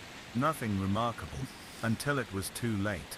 Keyes once said, "The only person who knows everything is me. And I'm not going to be around forever." He was right. He isn't. But the ghosts he left behind, the unanswered questions, the missing people, the grieving families, remain. And they are not quiet. After Israel Keyes died, a silence settled over many of the cases connected to him. But silence in this world rarely means peace. It means waiting. Waiting for answers that may never come. The truth is, we still don't know the full story. We may never know it. Law enforcement continued to dig into the tangled web of his movements. They combed through passenger lists, cell phone pings, credit card receipts, gas station cameras, and eyewitness accounts. The scope of his travels was staggering. He wasn't just a killer moving through one region, he was a ghost haunting the entire country. And that mobility was part of what made him so dangerous. He wasn't bound by a pattern of victim type, location or time frame. Unlike other serial killers, who often kill in one city or with a specific profile, Keyes' crimes defied expectations. His victims ranged from random strangers to carefully targeted individuals. His motives often inscrutable. His methods chillingly meticulous. Investigators believe he was always thinking several moves ahead. He planned abductions and murders with the precision of a military strategist. He buried kill kits in advance, caches of weapons, tools, disguises and supplies, sometimes thousands of miles apart, ready for him to use whenever he struck. He chose locations with no witnesses, often in remote forests, where the wind could carry no sound, and the night swallowed any trace of struggle. Despite this, investigators found patterns in his behavior that suggest a deep need for control and power. He liked to instill terror slowly, to make his victims feel utterly helpless. And once his crimes were done, he worked hard to erase himself from the scene, wiping away any evidence that might lead back to him. He didn't brag or leave trophies. He didn't videotape or photograph his crimes. In many ways, he was the opposite of other serial killers who sought infamy. Keyes seemed to want to remain invisible. One chilling story emerged from his time in Alaska. There he rented a cabin and waited weeks, watching a family nearby. When the opportunity came, he abducted a young woman at gunpoint. The details are sparse, but it's believed he kept her alive for a short time before killing her far away, burying her body in a location only he knew. What's terrifying is the thought that this could have happened again and again, in any state, in any town, to anyone, because the signs were so subtle, so hidden. Many families never even realized what had happened. Some victims were reported missing, others not. Some families never found closure. Some cases remained cold. After his death, a renewed effort was made to identify unknown remains and match them to his possible. Agencies collaborated across states, cross-referencing DNA databases, revisiting cold cases, and using new forensic techniques to crack long-forgotten mysteries. Some progress was made. A few victims were identified through DNA matches to relatives, confirming that Keyes was responsible for more deaths than originally believed. But for every solved case, there remained many more with no leads, no clues, no answers. His case exposed vulnerabilities in law enforcement systems that rely heavily on patterns, local investigations and community reports. Keyes operated outside of these norms. His crimes taught agencies across the country to think differently, more broadly, more flexibly, about how to spot predators who do not fit the typical mold. Psychologists studying Keyes also found a disturbing combination of traits. He showed signs of extreme narcissism, but without the flamboyance of other serial killers. He had no known history of sexual abuse or childhood trauma, at least none that were documented. He was calm, methodical, and highly intelligent. His violence was cold and calculated, without apparent remorse. What motivated him? The answer may lie in his own words. He once said, "I have no compulsion to kill. I do it because I enjoy it." For Keyes, murder was not about anger or revenge. It was a hobby, a game, a dark art form to master. And this hobby left a trail of destruction. Families torn apart, communities shattered, and countless questions left unanswered. Even today, new tips come in, new sightings, new connections to disappearances decades old. Investigators still follow those threads, hoping to finally bring closure to families who have waited far too long. But Keyes is gone, and with him, the ultimate truth. The man who claimed to be everywhere and nowhere at once has become a ghost in the annals of true crime history. A reminder of how darkness can hide in plain sight, and how sometimes the most dangerous monsters don't need to roar, they just need to wait. The Harold Shipman murders. There is something particularly chilling about a killer who wears the mask of trust. A murderer who doesn't hide in shadows, but walks openly among his victims, disguised as a man of healing. That's the story of Harold Shipman, a well-respected doctor, a pillar of his community, and as it would eventually be revealed, the most prolific serial killer in modern British history. Born in 1946 in Nottingham, England, Harold Frederick Shipman was the second of 4 children in a working-class family. From an early age, he stood out, not just for his academic performance, but for his quiet, controlled demeanor. He wasn't a troublemaker. He wasn't loud, but he did carry a certain gravity, a seriousness beyond his years. As a boy, Shipman was especially close to his mother, Vera. She doted on him, raised him to believe he was destined for great things. Their bond grew deeper when she was diagnosed with terminal lung cancer. Young Harold, still in school, watched as his strong, proud mother slowly faded. It had a profound effect on him. He witnessed her daily suffering, saw her dignity erode, and most notably saw the relief morphine brought to her final days. Those injections, given by visiting doctors, seemed almost magical to him. When she died, Harold was just 17. Her loss left a deep, emotional crater, one he never seemed to fully recover from. But it also ignited something else, a desire to become a doctor. He wanted perhaps to take the place of those men who had brought comfort in the face of death. Or maybe he wanted something more, control over death itself. He trained at Leeds School of Medicine and graduated in 1970. By all accounts, he was a competent medical student, sharp, focused and confident. He married his childhood sweetheart, Primrose, and together they had 4 children. From the outside, it was a picture of middle-class stability and quiet ambition. Shipman began his medical career at Pontefract General Infirmary, before moving into general practice in the small town of Todmorden.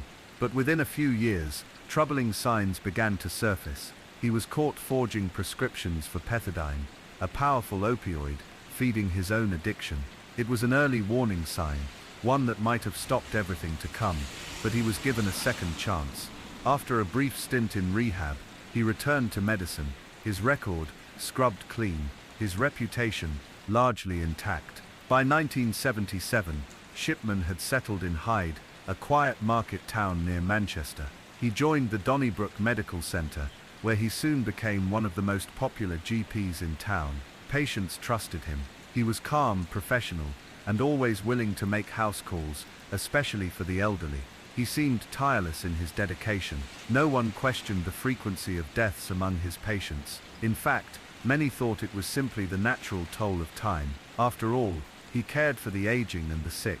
Death was part of the job, but the numbers were never quite right. In the 1980s and 90s, the death rate in Shipman's patient list began to rise, slowly at first, then alarmingly. Yet each death was accompanied by the same quiet routine. He would certify it himself, often stating the cause as old age, stroke or heart failure. He discouraged post-mortems, and if families asked questions, he gently reassured them. Most found comfort in his authority. He was the family doctor who would question him. And then there was the way he conducted himself during home visits. He would arrive with his doctor's bag, calm as ever. He'd speak with the patient, sometimes asking for privacy. And then, just like that, the patient would slip away, peacefully, painlessly. No signs of struggle, no indication of foul play. Again and again, the story repeated itself. But some people began to notice. Local undertakers quietly remarked on the unusual number of cremation requests from Shipman's patients. Nurses at the nearby hospital whispered about the consistency of the deaths. Even other doctors raised their eyebrows at the sheer volume of death certificates he was signing. Still, no one acted. There was respect, there was hesitation, and perhaps there was fear. Shipman left Donnybrook and set up his own practice in 1993, just a short walk away on Market Street. It gave him more freedom, more privacy. He was now accountable only to himself, and in those final years, his killing accelerated.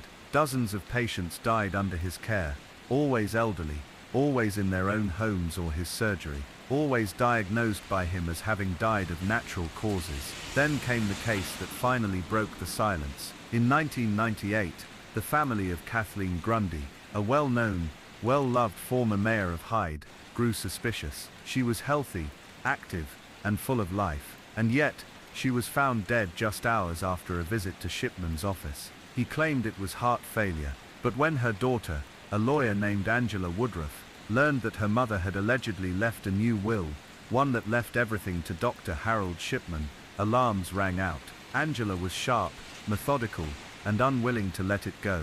She went to the police. An investigation was launched. Kathleen Grundy's body was exhumed, and forensic testing revealed lethal levels of diamorphine heroin. Not only had she been murdered, but the supposed will was an obvious forgery. Harold Shipman was arrested soon after. The investigation, once opened, was like lifting the lid off something unspeakably dark. Authorities began reviewing records, analyzing patterns, and cross-referencing deaths. The findings were horrifying. It wasn't just Kathleen, it was dozens, perhaps hundreds of patients, all elderly, all alone with him when they died. Many of them had been cremated, their final remains scattered to the wind. The public reaction was one of disbelief. A beloved family doctor, responsible for such monstrous crimes. It didn't seem possible. And yet, the evidence was overwhelming. Shipman stood trial in 1999 for 15 murders, including that of Kathleen Grundy. Each case was laid out in grim detail, each victim's story told with clinical precision. The jury took just days to find him guilty on all counts. He was sentenced to life imprisonment, with a recommendation he never be released. But even as he sat behind bars, questions lingered. How many had he really killed? And more importantly, why? Harold Shipman never confessed, never explained, never apologized. He remained cold, controlled, and silent. The trial of Harold Shipman, held in late 1999 and early 2000, was not only a reckoning for one man, it was a seismic moment for the entire British medical system. In the public eye, Shipman was no longer a doctor, a man of healing, or even a man at all.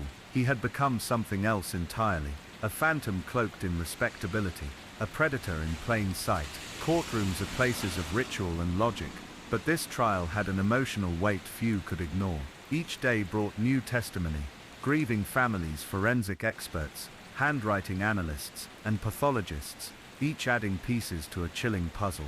The prosecution focused on 15 victims, chosen not because they were the only ones, but because their cases had the clearest evidence. These were the deaths they could prove. The reality was much larger. Kathleen Grundy was the prosecution's keystone. Her forged will, the unexpected morphine in her system, and Shipman's casual involvement in handling her death certificate all painted a grim picture.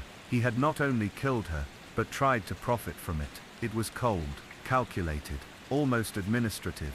But then came the other names. Each story followed a pattern so precise, it was impossible to ignore. Elderly patients who died shortly after visits with Shipman, relatives who were told there was no need for a post-mortem, sudden deaths where there had been no sign of illness the day before, and again, the same substance, diamorphine, pharmaceutical-grade heroin, a drug typically reserved for terminal cancer patients in extreme pain. To outsiders, it seemed implausible. How could so many people die under the care of one man without raising alarms? But within the medical world, it was a bitter truth. Doctors are trusted, often without question, and Shipman knew this. He'd spent years learning how the system worked. He knew how to write just the right diagnosis, how to discourage autopsies, how to cover his tracks without ever needing to flee the scene. Perhaps the most disturbing testimony came from the families. They spoke of how they had trusted him, how he had been gentle, reassuring, even fatherly. Many described him as the last person you'd suspect. He'd held their hands, given them comforting words, and promised to care for their loved ones. And then hours later, those loved ones were gone. One woman recalled how her mother had spoken highly of Dr. Shipman for years, how he had helped with her arthritis, always made time for her appointments, even stopped by unannounced just to check in. But on the day of her death, he asked to speak to her alone. The daughter left the room, and when she returned just minutes later, her mother was dead. Natural causes, he had said. No need for concern. During the trial, it became clear that Harold Shipman had mastered the art of appearing helpful. He volunteered to call family members with the bad news. He offered to notify funeral homes. He even delivered some death certificates by hand. His role didn't end with the act. It extended into the performance afterward, and no one questioned him. The prosecution leaned heavily on forensic evidence. Blood tests showed morphine levels consistent with overdoses. Toxicology reports, previously deemed unnecessary, were re-evaluated. Expert witnesses explained how the dosages found in the victims could not have occurred naturally, especially in patients with no documented need for such powerful drugs. Then there were the medical records. Shipman had altered them, sometimes even after the patient had died. Digital timestamps revealed that notes were being added retroactively, crafted to support his explanations. He would write about chest pain or breathing difficulties after the fact, ensuring that the official story matched his narrative. It was meticulous, but not meticulous enough. And the forged will, that too, was dissected. Handwriting experts confirmed that the document bearing Kathleen Grundy's supposed signature was fake. The language was stilted, unlike her usual phrasing. It named Shipman as her sole beneficiary, a decision that no one in her family could explain. There was no precedent, no estrangement, no hint that she had ever considered leaving her estate to anyone outside her family. In January 2000, after weeks of testimony and days of deliberation, the jury returned a verdict guilty on all 15 counts of murder. Harold Shipman was sentenced to life in prison, with a recommendation that he never be released. He showed no emotion, but the story did not end there. With the trial concluded, a larger investigation began. The scale of Shipman's crimes demanded a wider inquiry, not only into his actions, but into how the system had failed to stop him.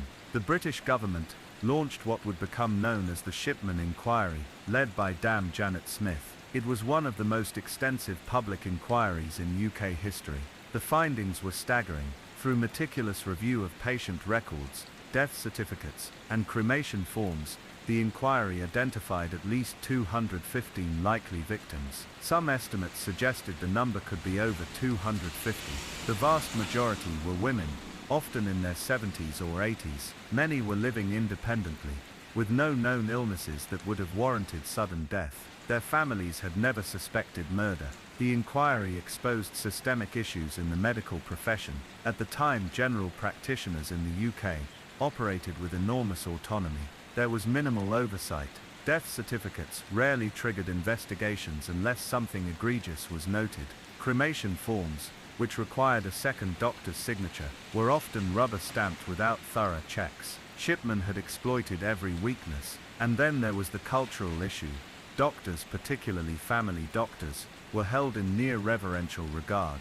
They were seen as moral authorities, not just professionals. Questioning a doctor felt like questioning the system itself. In Shipman's case, this deference had allowed him to act with impunity for decades. The report made sweeping recommendations: reforms in death certification, better tracking of prescriptions for controlled substances, more robust systems for investigating unusual mortality rates. The goal was to ensure that no one could ever do what Harold Shipman had done again. But for many, especially in the town of Hyde, the damage had already been done. Families began to question the deaths of their loved ones, deaths they had accepted as natural, even peaceful. Now they wondered if something far more sinister had occurred. Some requested exhumations, others simply lived with the doubt, never knowing for certain. Primrose Shipman, Harold's wife, stood by him publicly throughout the trial. She visited him in prison. She maintained, at least outwardly, that he was innocent. Her loyalty drew mixed reactions. Some saw it as admirable, others as denial. The truth of what she knew, or what she suspected, remains unclear. To this day there is no indication that she was involved in any way. In the years following his conviction, Shipman remained silent. He granted no interviews. He offered no explanations. Psychologists speculated about narcissism, control, a god complex. But without a confession, they were left with only theories. What drove him? Was it power? Was it mercy twisted into madness? Or was it simply the thrill of getting away with it? Whatever the reason, the silence was deafening. And then in 2004, it ended. Harold Shipman was found dead in his prison cell at Wakefield. He had hanged himself with bedsheets the day before his 58th birthday. No note, no final words, just the same control he had exerted over others, now turned inward. He had taken his secrets with him. For some, his death was a relief. For others, it was a final act of cowardice, an escape from justice. The families of his victims were left with more questions than answers. There would be no moment of reckoning, no apology, no understanding, only absence. Even after Harold Shipman's death, the echoes of his crimes continued to ripple through British society. In fact, some might say the real reckoning began only once he was gone. Without his presence to absorb attention, the focus shifted to the deeper systemic failures that had allowed him to operate for so long, unchecked, undetected, and in complete control. For years, Shipman had worn the mask of a dedicated community doctor. He built relationships, not just with patients, but with their entire families. He delivered care with an aura of warmth and certainty. In Hyde, he was something of a fixture, always available, always willing to make home visits, always dressed in his white coat, like a character from a textbook on the ideal physician. It was precisely this image that had helped him hide in plain sight. But behind the doors of his modest practice, The truth was more sinister than anyone could have imagined. Once the full weight of the inquiry came to light, it became clear Shipman had likely been killing since the 1970s. His earliest suspected victims dated back to his time in Todmorden, before he moved to Hyde. This meant he had been taking lives for more than 20 years, 2 decades of deception, murder, and manipulation. The investigation into his prescribing habits was particularly damning. Shipman had written prescriptions for diamorphine in quantities that far exceeded normal use. In many cases, the drugs were never properly accounted for. Bottles vanished, doses went unreported, and records were either falsified or destroyed. And yet no regulatory body had flagged the discrepancies. No red lights blinked, no alarms sounded. The problem was, no one was looking. Shipman operated in a system that relied heavily on trust, and he used that trust as both shield and weapon. Damn Janet Smith's inquiry didn't merely catalogue his crimes, it examined the structures that had supported them. Her report was exhaustive, stretching over thousands of pages, and it named names. Regional health authorities had missed signs, prescription monitoring services had failed to track anomalies. The General Medical Council, the body responsible for disciplining doctors, had been passive, overly deferential, and toothless. The culture of medicine itself came under scrutiny. Doctors were expected to report each other, but few ever did. Concerns were often waved away as misunderstandings, jealousy, or professional rivalry.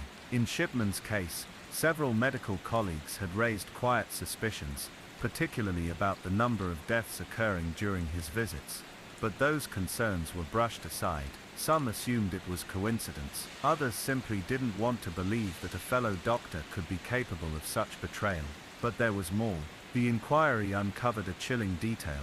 Many of the forms Shipman had filled out for cremation were signed off by second doctors, who never saw the bodies, never reviewed the medical histories, and sometimes didn't even know the patients had died.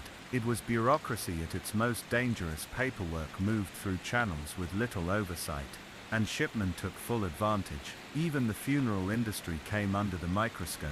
Some funeral directors in Hyde had reportedly noticed the high number of deaths associated with Shipman, and found the circumstances unusual, patients dying sitting up in chairs, fully clothed, often in good health just days prior.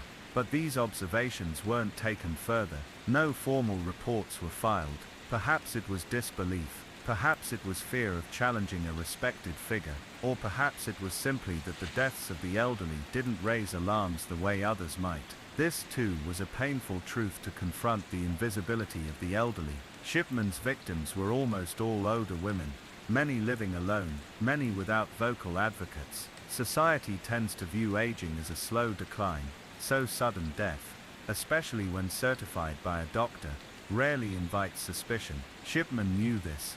He used it, and because he was trusted, because he filled out the paperwork himself, the deaths moved quietly into the background. After his conviction, hundreds of families began to question the deaths of their loved ones. Each day, new names were added to the growing list of possible victims. Exhumations were ordered, autopsies were performed. Some revealed traces of morphine, others were inconclusive, the passage of time and natural decay obscuring any clear evidence. The grief was compounded by doubt.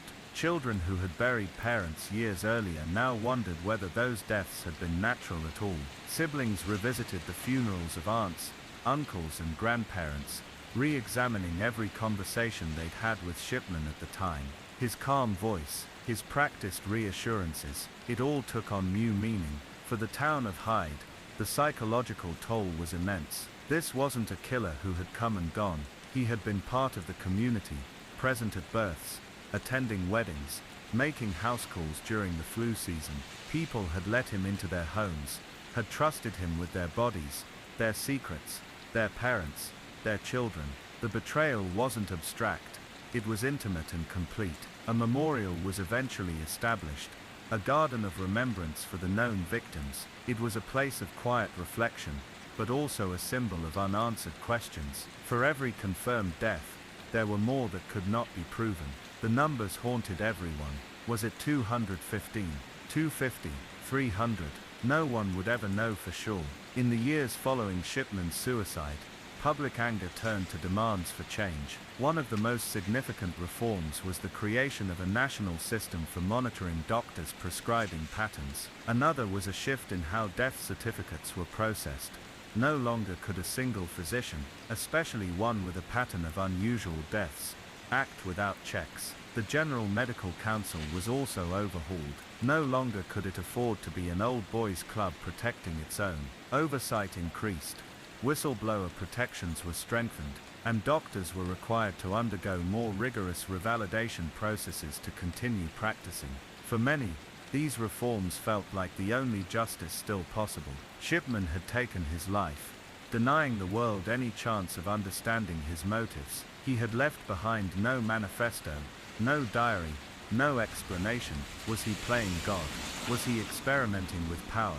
Did he believe he was helping the elderly avoid prolonged suffering, or was it simply about control? Psychiatrists could only guess. Some pointed to his earlier drug addiction in the 1970s, how he had been caught forging prescriptions for pethidine, another opiate, and had undergone rehabilitation. Perhaps that moment had awakened something in him, a realization that he could manipulate the system, that he could bend rules without breaking them. Others theorized about narcissistic personality disorder, or antisocial traits masked by professional competence. But without his voice, these were only theories. There was a temptation, in the aftermath, to paint Shipman as a monster, unlike any other, but doing so let the system off the hook. The hard truth was that Harold Shipman wasn't a creature from a horror novel. He was ordinary, mild-mannered, educated, beloved even, and that was precisely why he was so dangerous. He was the neighbor you waved to, the doctor who remembered your birthday, the man who walked your mother to the car after an appointment, the killer you never saw coming. In the end, that is perhaps the most unsettling truth of all. In the final chapter of Harold Shipman's life and crimes, the attention slowly turned away from him, and towards something even more uncomfortable. How a society allows a killer to flourish when he wears a white coat. For years, Harold Shipman had been an unstoppable force, not because he was particularly brilliant or cunning, but because he existed in a structure built almost entirely on trust, deference, and routine. By the time he died in January 2004, there were still unanswered questions. Despite the extensive inquiry led by Dame Janet Smith, and the growing list of victims believed to number at least 215, perhaps even more, there was no satisfying explanation. There were no final words from Shipman, no note left behind in his prison cell, no confession to give families the closure they so desperately wanted. He was found hanged in his cell at Wakefield Prison the day before his 58th birthday, using bedsheets tied to the bars of his window. He had served only 4 years of his life sentence. For many of the relatives of his victims, it was not justice, but an escape. They had hoped he would one day speak, if not for himself, then for the truth. But Shipman died as he had lived, in control, silent and unapologetic. His death caused controversy. Some believed the prison service had failed in its duty of care. Others felt no sympathy, viewing his suicide as a final act of cowardice. But whatever the emotional response, his death meant that any hope of unraveling his true motivations went with him. So the question remained, why? What was it about Harold Shipman that made him kill?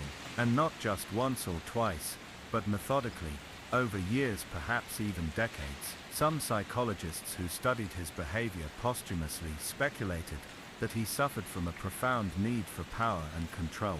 Not in the overt showy sense. Shipman was not theatrical, but in a quieter, more insidious way. He alone decided when his patients would live or die. He alone administered the final dose, sat beside them as they slipped away, and then filled out the death certificate that would close the case before it even began. That kind of absolute authority is rare in the modern world, and Shipman enjoyed it with disturbing ease. The demographics of his victims also seemed to speak to his mindset. Almost all were elderly women. Many lived alone, had few relatives, and were accustomed to viewing doctors with a kind of reverence born of another time. Shipman, with his calm demeanor and traditional ways, may have reminded them of the family doctors of their youth. In a society that increasingly treated aging as something to be managed rather than respected, he offered them attention and familiarity. There were theories that he believed he was sparing his patients suffering, though these were mostly dismissed. His victims weren't terminally ill. They were in many cases healthy. Some had just returned from vacations or shopping trips. Others had plans to visit friends or attend family gatherings. The idea of a mercy killer fell apart when confronted with such evidence. What remained was a more disturbing possibility, that he killed simply because he could. The tools were all there. He had medical access to drugs like diamorphine. He had the authority to sign death certificates. He had the social status that shielded him from suspicion, and for decades it worked. After his death, efforts were made to ensure that someone like Harold Shipman could never again emerge unnoticed in the British medical system. The Smith inquiry recommended dozens of reforms, and many were implemented. Electronic prescription systems were introduced to track unusual patterns in drug distribution. Doctors became subject to more frequent reviews, and whistleblowers were given more protection. One of the more symbolic changes came with the way deaths were certified. No longer could a single GP confirm and process the death of a patient with minimal scrutiny. Now multiple professionals would be involved in the certification process, especially if any irregularities arose. There was also a shift in culture. Patients began to see doctors not as untouchable authorities, but as fallible professionals. The reverence that had once protected Shipman was replaced by something healthier: respect, but with oversight. Families were encouraged to ask questions. Medical staff were trained to report unusual patterns. It wasn't a perfect system, but it was better. And still, the legacy of Shipman lingers. In Hyde, where his crimes were most concentrated, the town bore the psychological scars for years. Some residents refused to speak of him at all, as if by avoiding his name they could avoid the pain he caused. Others became obsessed with the case, digging through old records, rereading newspapers, and attending every local memorial. The practice where Shipman once worked was demolished. Its site turned into a community garden. The space was meant to be peaceful, a gesture of healing, but also a quiet reminder of what had happened there. People would visit not just to remember those who were lost, but to reckon with the uncomfortable truth that evil doesn't always come with warning signs. Sometimes, it wears a stethoscope and smiles. The families of the victims never received the closure they hoped for. In many cases, no criminal trial was ever held for their loved ones' deaths, and even after extensive forensic testing, concrete evidence was lacking. The passage of time had robbed investigators of their best chance to prove what had happened, and so, many families were left in a cruel limbo, told their relative had likely been murdered, but without legal confirmation. Some found comfort in the reforms that followed. Others never recovered. A few became activists, dedicating their lives to changing the systems that had failed them. And there were those who quietly returned to their routines, carrying the weight of loss in ways that could not be seen but never faded. The scale of Shipman's crimes forced a national reckoning not just with healthcare, but with how we define trust. He had not killed out of rage or jealousy, or desperation. His victims were not targets in the usual sense. There were no dramatic confrontations, no clear motive, just quiet endings, one after another, all recorded by the very hand that caused them. And this is why his story continues to disturb us. We expect killers to be chaotic, unpredictable, consumed by passion or pain, but Shipman was composed, calculated. He was a doctor, a profession synonymous with healing and care, and he weaponized that role in a way no one could have anticipated. Years later, when people discuss the most chilling serial killers in history, Harold Shipman's name still rises to the top, not because of sensational violence, but because he operated in the spaces we considered safest. He violated the deepest assumptions people hold, that a doctor is there to help, that age brings peace, and that trust is. In the end, there was no satisfying conclusion, no confessional, no redemption, no dramatic courtroom monologue. Harold Shipman lived a lie, and he died with that lie intact. What remained was a community in mourning, a system transformed, and a nation forever changed by the man who took advantage of every blind spot. As the years go on, fewer people remember his face, but his shadow lingers in the systems built to stop another like him. And maybe that at least is something we can take forward.